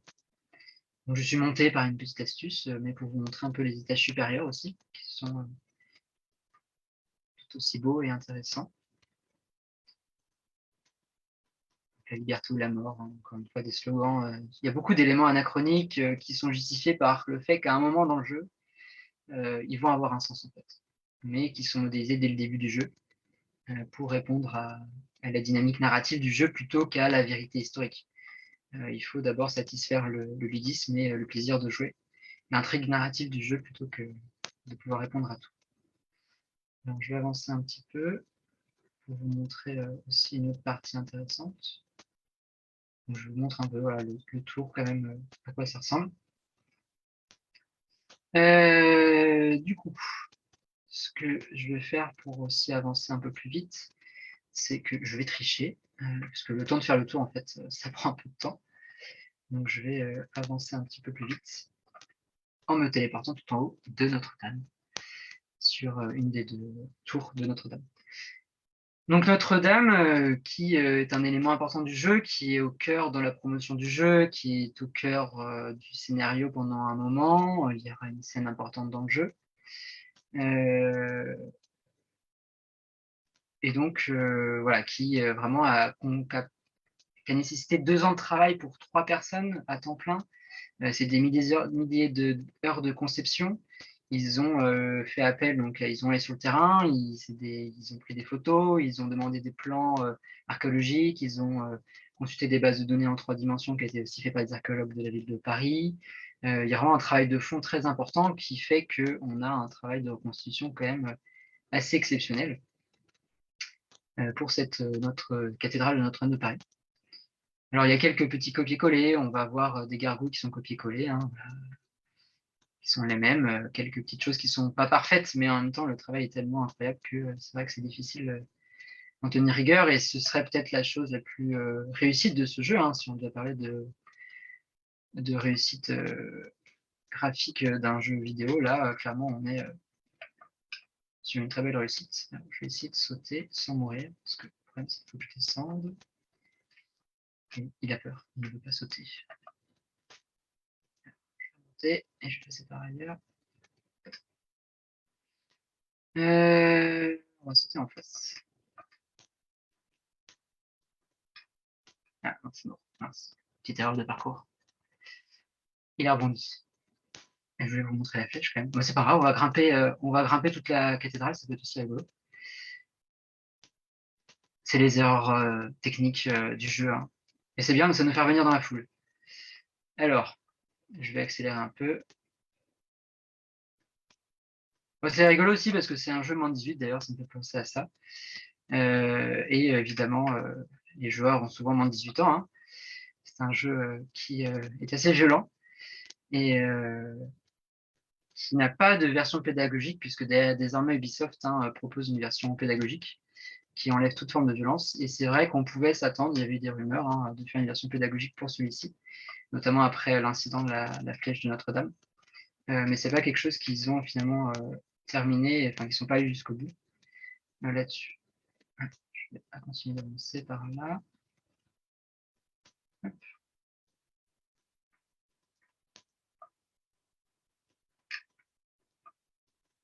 On va réussir à grimper tout en haut. Voilà. C'est ça que je voulais atteindre, les petits échafaudages. Et voilà. Donc en termes de gameplay aussi, je ne fais pas grand-chose, il avance tout seul, hein. C'est un jeu qui propose de l'escalade assez facilement, et c'est le principe du jeu. Du coup, j'arrive devant un des éléments qui a posé problème, en fait, qui a fait polémique et débat, qui est du coup la flèche de Notre-Dame de Paris. puisqu'elle est censée, donc elle était présente à l'époque médiévale, mais à cause d'intempéries, elle est trop fragile, et donc elle sera démontée de 86 à 92, et donc techniquement elle est censée être en travaux de démontage, et ne revenir que sous Viollet-le-Duc dans la seconde moitié du 19e siècle. Donc, pourquoi l'avoir laissée alors qu'il aurait suffi de ne pas la modéliser? Et un des éléments de réponse, en fait, hein, c'est encore ce côté parc d'attraction vidéoludique, c'est-à-dire que dans la représentation contemporaine du joueur international et du touriste aussi qui va pouvoir visiter la France, c'est un jeu qui se devait d'avoir la flèche pour un des lieux les plus visités du monde, d'une des villes les plus visitées du monde. Donc le choix a été fait de la modéliser et de prendre le risque de se dire elle était en cours de démolition, on va la laisser debout, et puis de toute façon il y a plus de joueurs qui vont l'attendre à la voir plutôt que de ne pas l'avoir modélisée. Et d'autant plus que c'est le point le plus haut du jeu, donc ce qui nous permet en fait de voir très loin, de voir la beauté de la modélisation, et voilà, qui va ajouter au plaisir de jouer de ce jeu. Même si en fait la téléportation on en trouve plus en face sur la tour droite et non pas ici. C'est vrai qu'il y a un objet caché ici, voilà, où je suis. Donc c'est vraiment lié au jeu plutôt qu'à la réalité historique, et c'est ça qui doit aussi interroger, puisque un jeu reste un jeu, comme l'avait dit aussi mon collègue auparavant, et que du coup, si le plaisir et le jeu doivent être primordial, il va supplanter le réalisme historique. Et ça, c'est pas forcément négociable en fait dans le jeu vidéo historique pour les concepteurs. Il y a eu des débats hein, sur est-ce qu'il faut faire un jeu vidéo historique ultra réaliste ou pas, puisque est-ce que c'est encore plaisant de jouer à un jeu qui est totalement, enfin, c'est pas possible, mais qui s'approche le plus possible de la réalité, passer des heures à traverser Paris pour parce que là, c'est un petit Paris, mais c'est vrai que si on passe des heures à marcher dans Paris pour aller d'un point A à un point B, est-ce que ce serait vraiment plaisant? Et puis notamment aussi, j'en ai pas forcément parlé, mais je vais en parler maintenant. Les rues, hein, on les a rapidement vues, mais il n'y a pas de chevaux, il n'y a pas de carrosses, alors qu'on sait qu'il y en avait 22 000. Ils ont fait le choix de modéliser plutôt la foule plutôt que les transports et les carrosses, qui étaient pourtant voilà, au centre de la vie urbaine de l'époque, puisqu'en termes de puissance graphique, c'était pas possible. Mais du coup, c'est une vision tronquée finalement du Paris. Alors cette fois-ci, je ne vais pas mourir. J'ai atterri dans une boîte de paille magique qui défie les lois de la gravité. Mais du coup, voilà, les chevaux qui ne sont pas visibles dans les rues de Paris, alors que ça aurait dû être omniprésent. Les accidents de carrosse, on le sait, grâce à de nombreux travaux d'historiens et d'archives, que c'est un accident le plus commun de l'époque. Au passage, une prostituée à ma gauche. Mais voilà, c'est des choix qui sont faits pour faciliter le jeu. Et donc là, clairement, c'est la foule en colère qui a été préférée plutôt que les chevaux, par exemple. Mais qui pose des questions sur est-ce qu'on peut vraiment dire que c'est un bon jeu pour la vie parisienne? C'est un bon jeu pour l'architecture, quelque part, du Paris révolutionnaire. Un meurtre à ma gauche aussi. C'est tout à fait normal, personne ne s'en inquiète. Hein. C'est la révolution, bien évidemment. On est dans tous les poncifs de la violence révolutionnaire, hein, tout le monde s'entretue tout le temps. Et ça a été beaucoup critiqué, hein, mais les directeurs artistiques hein, ne s'en cachent pas. On a des citations qui disent que le Paris de la Révolution française, c'est l'anarchie et le chaos. Donc, ils se devaient de représenter l'anarchie et le chaos, hein, au lieu de présenter des vérités historiques, comme les conseillers ont pu leur préciser, M. Turcot, M. Martin, en expliquant bien que la violence était quand même limitée à des moments, des épisodes très précis dans la chronologie révolutionnaire. Et il y avait beaucoup de moments pacifistes, au contraire, de construction d'une conscience politique, et pas d'assassinat collectif ou de frénésie populaire. Mais il faut du sang, c'est un jeu vidéo. Alors j'arrive place du coup de la Révolution, actuelle place de la Concorde, où on a installé la guillotine véritablement pendant la Révolution, alors à partir surtout de la deuxième moitié, enfin pas vraiment deuxième partie, mais j'ai une petite coupure. Mais à partir de 92, elle est sur cette place, auparavant place de la Grève.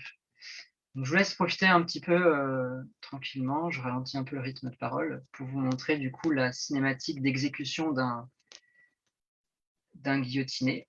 Alors je vais juste avancer tranquillement pour vous montrer l'autre côté aussi. Attention, âme sensible, s'abstenir.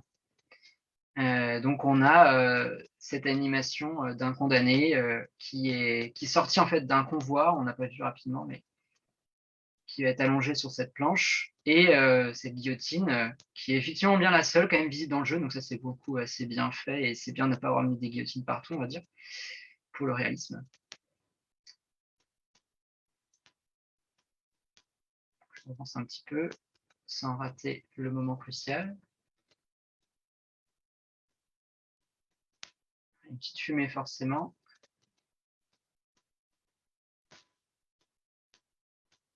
Voilà. Alors, on a un petit peu tendu, je ne sais pas si vous avez entendu, mais les vivales, la foule, le corps qui est jeté, des têtes sur les pics. Et puis en fait, si je reste ici, l'animation recommence, il relève la guillotine, et puis 5 minutes après, un nouveau guillotiné sera, enfin, un nouvel accusé sera emmené à la guillotine pour y être tué et guillotiné. Voilà.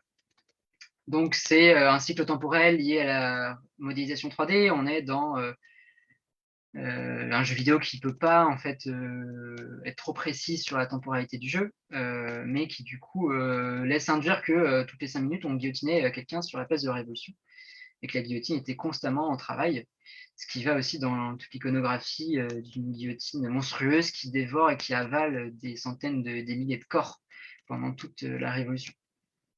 Alors le temps passe, donc j'accélère aussi un petit peu. Bon, il y a beaucoup de choses qu'il faudrait que je vous montre, hein, mais je ne peux pas tout montrer. J'essaye aussi de vous donner envie, ou puis de peut-être interroger des choses avec le recul que donc, je ne peux plus avoir, parce que moi j'ai pu jouer des centaines d'heures à ce jeu, j'ai fait des fiches et des fiches, j'ai arpenté pendant des heures, hein, je suis à plus de 150 heures sur le jeu, hein, essayant de trouver toutes les subtilités qu'on pouvait voir là-dedans, donc les drapeaux tricolores qui sont dans la ville dès le début, on a les plaques d'émail, je ne vous ai pas montré, on va peut-être pouvoir les regarder. Les plaques d'émail qui n'apparaissent que 100 ans plus tard, hein, mais qui sont tellement typiques aussi d'un Paris touristique. Là, on en voit une en haut à gauche de l'image, place Aubert, qui sont aussi typiques, voilà, d'un Paris capitale touristique mondiale. Donc, on a des plaques d'émail, on a voilà, des drapeaux, on a des Marseillaises, on a des choses qui s'expliquent par la volonté de satisfaire un public.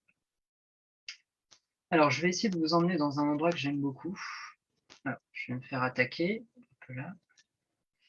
J'avance un peu rapidement. Mais donc, voilà, pour revenir sur ce cycle de la violence, on est dans des témoignages ouverts, hein, et il ne se cache pas de représenter l'anarchie, le chaos. La violence sanguinaire qui s'inscrit dans une vision qui n'est pas dépolitisée comme Ubisoft pourrait parfois le prétendre, mais qui au contraire plutôt dans la légende noire et dans l'historiographie et l'iconographie plutôt thermidorienne post-exécution de Robespierre, et qui du coup fait un procès à charge d'une révolution fratricide, hein, qui aurait éliminé ses enfants, qui aurait mis fin aux espoirs de démocratie et de paix universelle, et donc du coup qui se concentre sur les meurtres, les exécutions, la violence, plutôt que de parler de choses positives en fait, hein, d'une époque où on aurait créé des belles choses et des choses nouvelles pour l'histoire, quoi, et d'un pays qui était en train de se constituer. Alors je vais essayer de retrouver ce que je voulais vous montrer. Oui, c'est là. Du coup, on peut rentrer aussi dans les infrastructures, hein. C'est quelque chose d'assez extraordinaire quand même, hein, quand on y pense, pouvoir rentrer dans les bâtiments. Je suis dans une maison avec des étages, et cette maison n'est pas la maison de n'importe qui, puisque en fait on est dans la maison d'un homme politique très célèbre. On est dans la maison d'une des figures les plus importantes de la Révolution, et le suspense est à son comble puisque je monte les marches. On est dans la maison du député Feu Marat, qui est éternellement coincé dans son bain, dans cette position que vous avez sûrement reconnue, qui est une position du coup de celle du tableau de David, qui n'est pas celle, on peut supposer, de sa mort réelle, puisqu'on a d'autres gravures qui font d'autres représentations. Celle-ci, c'est vraiment celle du peintre Jacques-Louis David, hein, la mort de Marat en 1793. On a le bloc de bois avec la plume, la feuille. On a vraiment le couteau aussi, on ne voyait pas très bien, mais il y a le couteau. On est vraiment dans cette reconstitution christique faite par l'ami de Marat, David, le député David, le peintre David, qui rendait hommage à son ami mort pour la France en martyr républicain, dans un triptyque, la mort du Lepelletier Saint-Fargeau, la mort de Barras, du jeune Barras, et celle de Marat, commandée par la Convention à David. Et si vous n'êtes pas convaincu, et ben en fait, j'ai la preuve pour vous dire que c'est bien le tableau de David qui est dans le jeu, puisque Ubisoft a poussé le vice en présentant le tableau dans le jeu vidéo, qui est aussi un tableau en mouvement. Et donc là, on est dans une mise en scène très intéressante de la conscience de la représentation dans ce médium qu'est le jeu vidéo, puisque les graphistes ont reproduit le tableau de David. Et même on voit David en fait dans le jeu quand on arrive lors de cette scène, puisqu'on peut jouer la mort de Marat. En fait, on enquête sur la mort de Marat. C'est assez drôle puisqu'en fait, du coup, on nous présente 3 coupables, dont Charlotte Corday. Donc, celui qui connaît un peu l'histoire peut aller très vite et ne pas vraiment chercher les indices.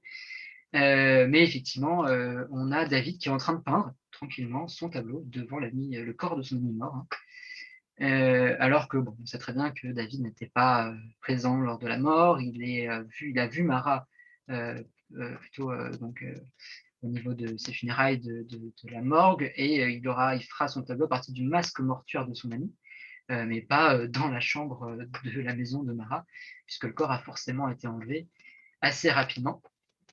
Mais quelque chose que j'aime beaucoup, cette scène est vraiment très intéressante, et un peu pour amener vers la transition de cette présentation, de ce que je veux présenter dans mes travaux, c'est que il y a en fait une circulation de l'image dans ces représentations, et les graphistes consomment des séries, ils consomment les concepteurs, les directeurs artistiques, les développeurs de ces studios de jeux vidéo, ils regardent les films et ils jouent aux jeux vidéo, aux autres jeux vidéo. Ils ont une culture souvent aussi artistique et historique. Ils lisent même maintenant de plus en plus des ouvrages. Je sais qu'à Ubisoft, où j'étais, il y avait une énorme demande des concepteurs, des programmeurs, de lecture, même d'historiens. Voilà, il y a vraiment toute une culture qui est en train de se faire dans ces médiums. Et ce qui fait qu'il y a aussi une circulation des images à l'intérieur de ces médiums qui aboutissent à ce genre de petits clins d'œil, mais qui aboutissent parfois à d'autres contresens. Par rapport à Assassin's Creed, on va Valhalla, le dernier sur les Vikings, on va essayer de créer un Viking qui s'inspire plus de la série Viking que de la réalité historique des archives, parce qu'on est un gros consommateur de ces séries-là contemporaines et qu'on veut faire référence à ces images qui nous ont inspirés dans notre travail de création. Et donc là, du coup, cet exemple de Marat en est un. Il y en a plein d'autres dont je ne vais pas pouvoir parler, mais il y a des références soit à des romans du XIXe siècle, il y a Vidocq dans le jeu, il va y avoir aussi dans d'autres jeux plus récents que celui-ci, des références donc aux séries télévisées, au cinéma et même à d'autres jeux vidéo. À des jeux vidéo comme Zelda, à d'autres jeux vidéo qui ont pu mettre en scène des représentations tellement connues pour le public contemporain qu'il était impensable pour les concepteurs de passer à côté. L'occasion était trop grande pour ne pas se permettre d'en parler. Donc peut-être encore 1 ou 2 minutes, et puis je sors pour conclure dans la rue. Et après, je répondrai à vos questions, parce que le temps passe vite. Du coup, voilà, c'est pas non plus ce jeu sur la Révolution française. Là, on a pris celui-ci, il y en a d'autres. Je pense notamment à With the Revolution, qui est un jeu vidéo polonais qui est sorti en 2018-2019 et qui lui aussi très à charge contre la Révolution. On doit jouer un juge pendant la Terreur et en fait, on a le pouvoir de vie et de mort sur des accusés. Et ce qui est intéressant, et c'est là le parallèle que je ferai, c'est qu'on retrouve beaucoup d'éléments qu'on voit aussi dans Unity, c'est-à-dire qu'on voit que With the Revolution fait référence à Assassin's Creed Unity. Il y a des références pas du tout cachées. Et du coup, on a cette circulation de jeux vidéo entre eux, et à tel point voilà, qu'il faut s'interroger en tant qu'historien, il faut se doter d'outils, jouer aux jeux avant tout, les ressentir, les vivre, ne pas oublier que ce sont des jeux, bien évidemment, et puis profiter de ces changements, de ces circulations intermédiatiques pour se saisir de ces nouveaux objets, puisqu'en fait, s'ils sont saisis, de plus en plus comme des documents pédagogiques, voire historiques par certains qui veulent en faire des sources pour apprendre l'histoire, alors que ce sont des représentations et non pas des sources, qui ont été construites pas pendant la Révolution, mais bien après. Donc il faut se positionner de manière critique, il faut réagir en tant que communauté historienne. On le voit très bien sur le médiévalisme et l'époque médiévale, il y a vraiment les historiens de cette période se sont saisis de ces enjeux-là. C'est vrai que la Révolution, c'est plus en cours, et voilà, on n'est pas beaucoup à faire ce genre de choses pour cette période, mais il faut le faire, puisqu'il faut qu'on soit plusieurs, il faut qu'on continue, et il faut que les enseignants du secondaire soient dotés d'outils, créés de manière collective avec l'université. Il faut que les chercheurs se saisissent de ces objets qui sont aussi beaux, et c'est vrai que ce sont des beaux moments, des beaux objets, mais qui restent des représentations, et il faut être critique. Il faut vraiment voilà, réagir, discuter, les interroger, y jouer, et puis ne pas les voir comme des simples reconstitutions du passé, les voir comme ce que c'est, des images plaisantes qui nous font transporter vers d'autres époques, et qui nous procurent du plaisir quand même, et qui nous font toujours un peu rêver, et qui stimulent nos imaginaires et l'imagination de ceux qui les pratiquent. Voilà, c'est une belle fin, je vais me faire assassiner devant vos yeux. Donc, je m'en vais. Du coup, je vais revenir aussi sur les questions. Je vais revenir un peu sur le Zoom. Je vais mettre en pause le jeu pour qu'on puisse s'entendre. Et puis, je vais reprendre vos questions. Alors, je ne vais pas multiplier les supports. Merci. Parce que... Oui, pardon. Merci Hugo. Je vais relayer les questions si vous voulez bien. Oui. Donc, on a une question sur le fil qui demande quels ont été les retours des historiens à la sortie de ce jeu et ce que pensent notamment les spécialistes de l'histoire de Paris comme monsieur Alexandre Gady. Alors, merci pour la question. C'est un jeu qui a fait beaucoup polémique sur du coup ces énormes anachronismes dont j'ai pu vous parler, puisque il y a des choses qui sont flagrantes, il y a des choses qu'on ne peut pas rater, cette flèche, l'église du cimetière des Innocents qui sont toujours debout, ces plaques en émail sur les murs, ou alors du coup cette absence de chevaux et de carrosses. Donc il y a eu deux mouvements, on va dire, c'est-à-dire qu'il y a eu d'abord un élan positif, puisque c'est un très beau jeu, qui est graphiquement très poussé, c'est une des meilleures modélisations actuelles de la ville de Paris à l'époque de la Révolution. Ça c'est certain, Notre-Dame c'est un chef-d'œuvre de modélisation 3D. Et en même temps, il y a eu des levées de boucliers, puisqu'effectivement, comment ne pas être critique par rapport voilà, à l'absence de chevaux, comment prétendre que c'est une bonne reconstitution quand il manque une présence dans les rues de Paris des animaux, qu'il y a pas assez de saleté peut-être aussi, hein, c'est Laurent Turcot qui parlait de ça, voilà, les rues de Paris ne sont pas forcément très sales, elles sont même très propres par rapport à l'époque. Et puis cette violence, hein, cette foule en colère. Donc c'est plutôt des compliments pour bien répondre à la question sur l'architecture. Les historiens de la ville de Paris ont plutôt été satisfaits sur l'espace et la modélisation 3D, les paysages. Mais par contre, pour la vie, vivre sous le Paris révolutionnaire, c'est là qu'effectivement il y a des grosses erreurs, et puis qui sont même critiquables, puisque ils avaient les moyens de faire autrement, peut-être, en fait, puisqu'ils mettront des chevaux dans le jeu d'après. Donc là, c'est vraiment des choix qui ont été critiqués, oui, ça c'est certain. On n'a pas votre image, Hugo, en fait. Vous avez peut-être coupé votre caméra pour être sur Twitch, et là, on ne vous voit plus sur Zoom. Ah, alors, je vais remettre sur Zoom. Alors, je coupe la caméra sur Twitch, ouais, mais je laisse le son comme ça. Alors, j'en profite pour vous poser une autre question qui a été posée, elle, sur Twitch. Je me suis toujours demandé si les ennemis qui patrouillent dans les rues dans ce jeu, souvent vêtus d'habits rouges, correspondent à des réels groupuscules armés qui existaient à cette époque. Et si oui, à quel groupe correspondent-ils? Quelle idéologie, courant politique représentent-ils? Alors oui, la question des factions est un peu embêtante. Pour m'y être penché, en fait, on a deux types de personnes qui patrouillent. Donc, on a les gardes républicains en bleu, et on a ces bandes de factions en habits rouges qui sont assez étranges, puisqu'ils continuent de nous attaquer tout du long de la période, et même dès le départ dans l'expérience du jeu, et on ne sait pas vraiment qui ils sont. On sait qu'ils ont plutôt été embauchés par les Templiers, nos ennemis, hein, dans le récit du jeu, mais ils ne renvoient pas à une réalité historique, parce qu'il n'y a pas eu de bande armée sous l'égide d'un seul chef. pendant la Révolution française. Il y a eu des bandes de malfrats qui ont pu de temps en temps profiter des pillages, des événements révolutionnaires pour mener des actions violentes. Mais la Révolution est une période assez calme, hormis des grands épisodes révolutionnaires. En fait, Paris n'est pas en constante guerre. Et donc, ces ennemis qui patrouillent sont rajoutés vraiment par question de ludisme, de jeu et de gameplay. Ils pimentent un peu l'action et le jeu. Et puis, en fait, on a tout un travail où il faut les éliminer, puisqu'ils travaillent à créer, en fait, provoquer le chaos. En termes de mécanismes narratifs, c'est eux qui provoquent le chaos et donc on doit les contrôler, les maîtriser pour reprendre le contrôle de la ville des mains des Templiers qui veulent faire sombrer la France dans un régime de terreur, de dictature. Et puis, en fait, ils font un discours en disant que ce sera Napoléon qui viendra clôturer l'œuvre des Templiers en rétablissant l'ordre autoritaire et martial.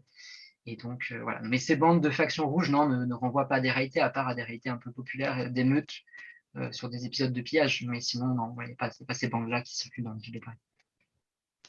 Alors, on a une question de Sylvie, mais Sylvie, peut-être je peux vous laisser la poser directement. Si vous remettez votre micro, ça sera peut-être plus agréable. Voilà.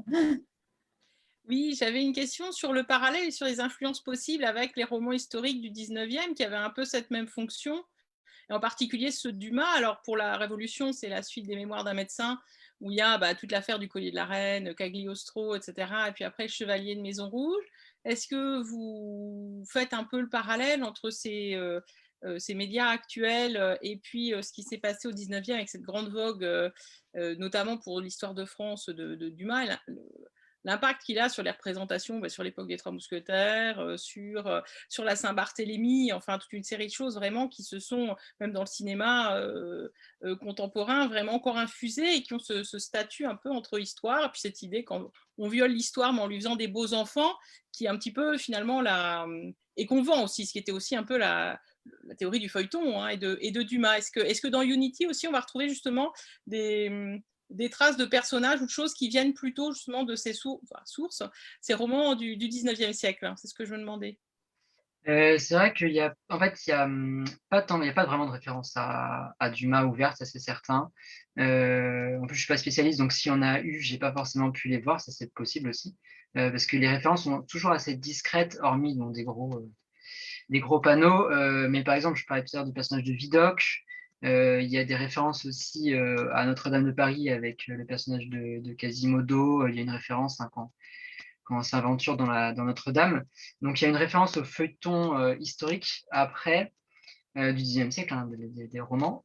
Après, c'est pas forcément ceux de Dumas. Et peut-être, je pense toujours en cette volonté de travailler sur ce qui est le plus connu de la France à l'étranger. Alors, Alexandre Dumas est quand même très connu pour nous, chez nous. Mais je pense que Victor Hugo l'est plus. Et du coup, ils ont plus mis en avant Victor Hugo et Les Misérables, même si c'est anachronique, mais pour le côté révolutionnaire. Et du coup, le personnage de Quasimodo de Notre-Dame, plutôt que Alexandre Dumas. Après, voilà, il y a une référence aux mousquetaires qui est très vague, mais du coup, c'est peut-être là voilà, qu'on va pouvoir trouver ce lien, mais c'est vraiment pas important, et ce sont tout le temps dans des missions annexes. C'est-à-dire que le joueur, s'il ne les fait pas, ne les verra pas. C'est-à-dire que l'intrigue principale nous en écarte, il faut vraiment les creuser, il faut être patient, il faut aimer le jeu, il faut vouloir faire le jeu à 100% pour se heurter à ces petites références, à ces clins d'œil à la littérature du XIXe siècle, qui effectivement aura pu avoir une place beaucoup plus importante dans un jeu sur la Révolution française. Mais c'est vrai que c'est pas plus développé. Et là, je vais peut-être pouvoir parler, pour répondre aussi à la question, de cette règle des 30 secondes, qui est importante dans le cadre d'Ubisoft. À Ubisoft, il y a une règle de 30 secondes qui est que toute information doit être vérifiée par un joueur en 30 secondes sur Google. Donc, s'il joue au jeu et qu'il tape Notre-Dame de Paris, notamment, s'il voit la flèche, et ben, la flèche doit être dans le jeu. Si on dit que Robespierre sur Wikipédia a été sanguinaire et un dictateur, et ben, ça va être dans ce sens-là. Donc j'exagère, mais c'est quand même une règle qui est défendue dans la conception et qui est l'idée qu'on n'est pas dans un jeu de précision historique, on est dans un jeu qui satisfait les mentalités et les imaginaires collectifs contemporains. Et donc l'objectif voilà, est de cette règle de 30 secondes, de pouvoir faire une rapide recherche, mais pas d'aller creuser. Et c'est dans ces missions annexes que le joueur passionné peut creuser et pourra trouver des informations. Mais dans la base de données, hein, il y a des informations, je crois qu'il y a une mention d'Alexandre Dumas dans la base de données par rapport à ça. Mais voilà, c'est faut fouiller. C'est vraiment pas ce qui est mis en avant. Et donc j'ai du mal à dire que c'est mis en avant dans le jeu, quoi. C'est tellement annexe que ça n'a pas été dans la stratégie marketing, quoi. Oui, après, parfois, c'est un peu indirect parce que les images viennent de la reine Margot qui sont passées donc, de Dumas jusqu'au film. C'est vraiment l'image de la vilaine Catherine de Médicis, etc., qui est quelque chose qui est une construction qui a marqué les esprits. Effectivement, Dumas, finalement, est effacé. On ne se souvient plus que c'est lui. Et puis, c'est lui qui a popularisé, disons, ou qui a beaucoup popularisé cette image qui ne correspond pas à une réalité historique. Hein. Mais c'est vrai que pour la Révolution, c'est sans doute, mis à part le collier de la reine, moins visible. Hein. Oui, il y a une petite mission sur le collier de la reine. Ouais. C'est une mission secondaire. Après, il y a aussi, je n'ai pas dit son nom, mais une secte qui vénérait je sais plus comment ça s'appelle, une sorte de Vierge Marie qu'on croise. Il y a l'homme au masque de fer. Hein, voilà. Des petites références comme ça au feuilleton qui sont clairsemées, un petit peu cachées de temps en temps. Mais après, oui, il y a tout ce processus de déformation de la représentation. Sur ce que je travaille, sur la généalogie de l'image, qui fait notamment sur la pièce de théâtre de Buchner sur la Danton et Robespierre au XIXe siècle, qui en fait a été reprise par Vajda dans son film en 82, qui est une adaptation. Vajda adapte en fait dans son Danton le film, la pièce de Buchner et de Stanisław Przemysława, je vais mal prononcer son nom, mais qui est une dramaturge polonaise aussi au début du XXe. Et en fait, tout ça a été effacé par Vajda, puisque du coup, on se souvient que du film de Vajda en général, et il y a une référence un peu au film de Vajda dans Assassin's Creed Unity. Mais plus personne ne se souvient en jouant au jeu que en fait, on fait référence à Buchner ou à la dramaturge polonaise. C'est effacé par cette représentation dans la représentation, voilà, comme l'exemple de Marat aussi avec son tableau, qui fait que voilà, on va penser que David était en train de peindre Marat dans son bain devant lui, si on ne fait pas attention et qu'on n'a pas un cours sur l'histoire du tableau, quoi. Il y a comme ça un effacement de la fiction qui prend le dessus sur la réalité, puisque ce que disait M. Dumézil pour conclure, hein, c'est que c'est tellement réaliste, c'est tellement beau, c'est tellement vrai et c'est tellement proche de la réalité parfois qu'on ne sait plus ce qui est vrai ou ce qui n'est pas.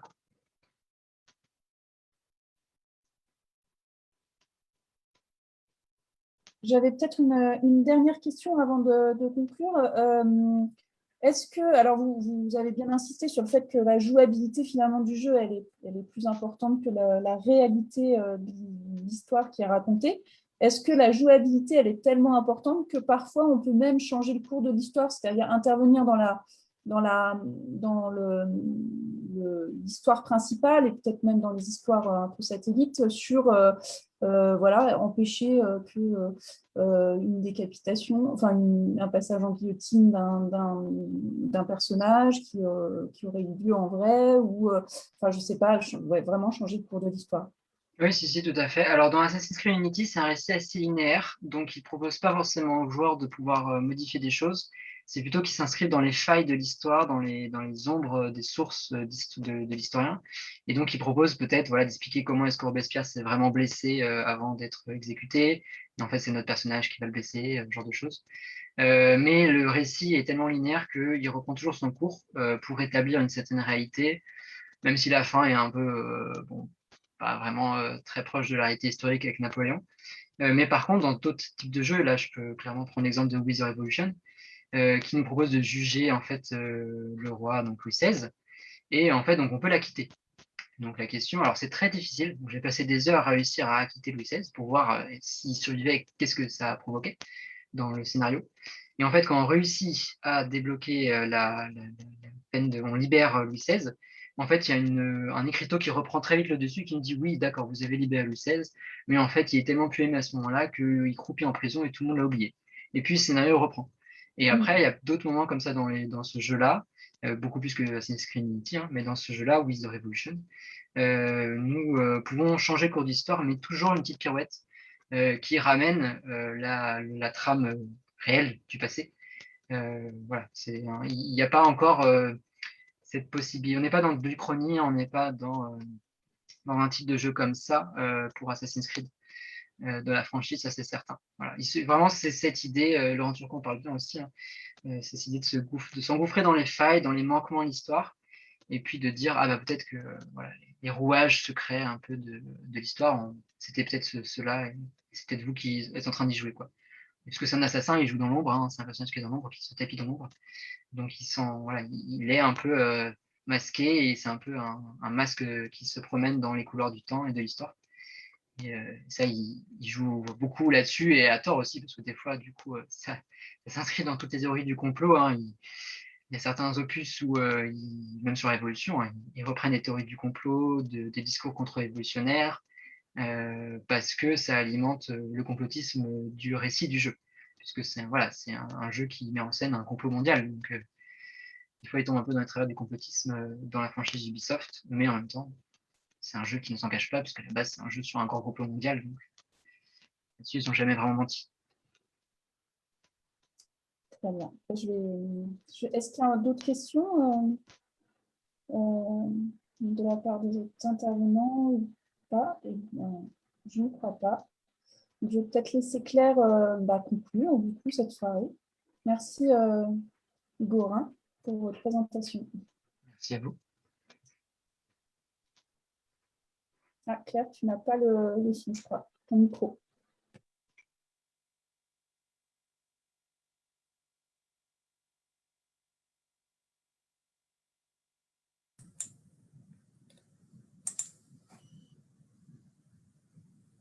Ouais, Claire, on ne t'entend pas en fait. Est-ce que tu as peut-être coupé ton micro ou alors le son de ton ordinateur qui est...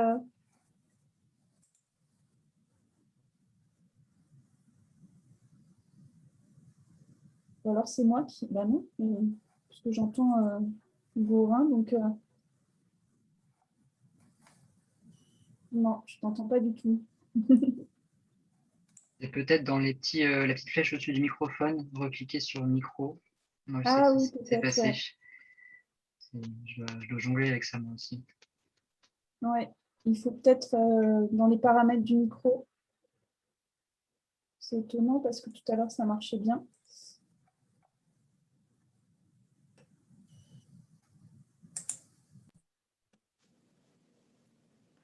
Oui. Test. Ah, oui, on t'entend. Bien. Bon, je ne sais pas Pardon. ce qui s'est passé. Donc oui, je voulais effectivement remercier tous les participants à cette soirée, le public et nos intervenants, donc pour ces premières, deuxièmes nocturnes de l'histoire. Donc nous espérons pouvoir les faire de nouveau l'année prochaine en partenariat avec l'Université de Lorraine, mais cette fois-ci dans les murs de la bibliothèque Stanislas, parce que ça nous manque vraiment beaucoup de pouvoir vous accueillir sur place et de passer la soirée ensemble autour de ces questions d'histoire et adaptées pour nous à un grand public qui est notre public habituel. Donc, je vais remercier vraiment Hugo Rhin et Bruno Dumézil de leur disponibilité ce soir, Sylvie Joie de son introduction et de sa caution scientifique, en tout cas à l'organisation de ces journées, de cette soirée. Et puis, tous les spectateurs qui ont posé leurs questions, y compris ceux qui les ont posées de manière discrète. Il y a eu pas mal de questions et pas mal de discussions en fait, pendant la soirée. Donc, c'était aussi pour nous, je pense, une belle réussite. Les bibliothèques de Nancy essaient de vous proposer en ce moment assez régulièrement des événements qui se déroulent donc pour la plupart en ligne sur le Facebook Live, avec les annonces qui viennent d'être faites, les propositions qui devaient avoir lieu en avril et en mai vont devoir être un petit peu revues ces prochains jours. Et donc, je vous invite à rester vraiment à l'écoute de notre page Facebook pour connaître donc nos prochains rendez-vous. On essaiera de continuer à discuter avec vous et à proposer donc aux différents publics des événements en ligne, faute de pouvoir les proposer sur place. Voilà, je vous souhaite vraiment une bonne soirée et je vous remercie une fois de plus de votre participation et votre écoute attentive. Bonsoir. Bonsoir, merci beaucoup à vous. Hein. C'est vraiment avec enthousiasme qu'on espère faire ça en présence l'année prochaine. Hein. Merci beaucoup à tous. Au revoir.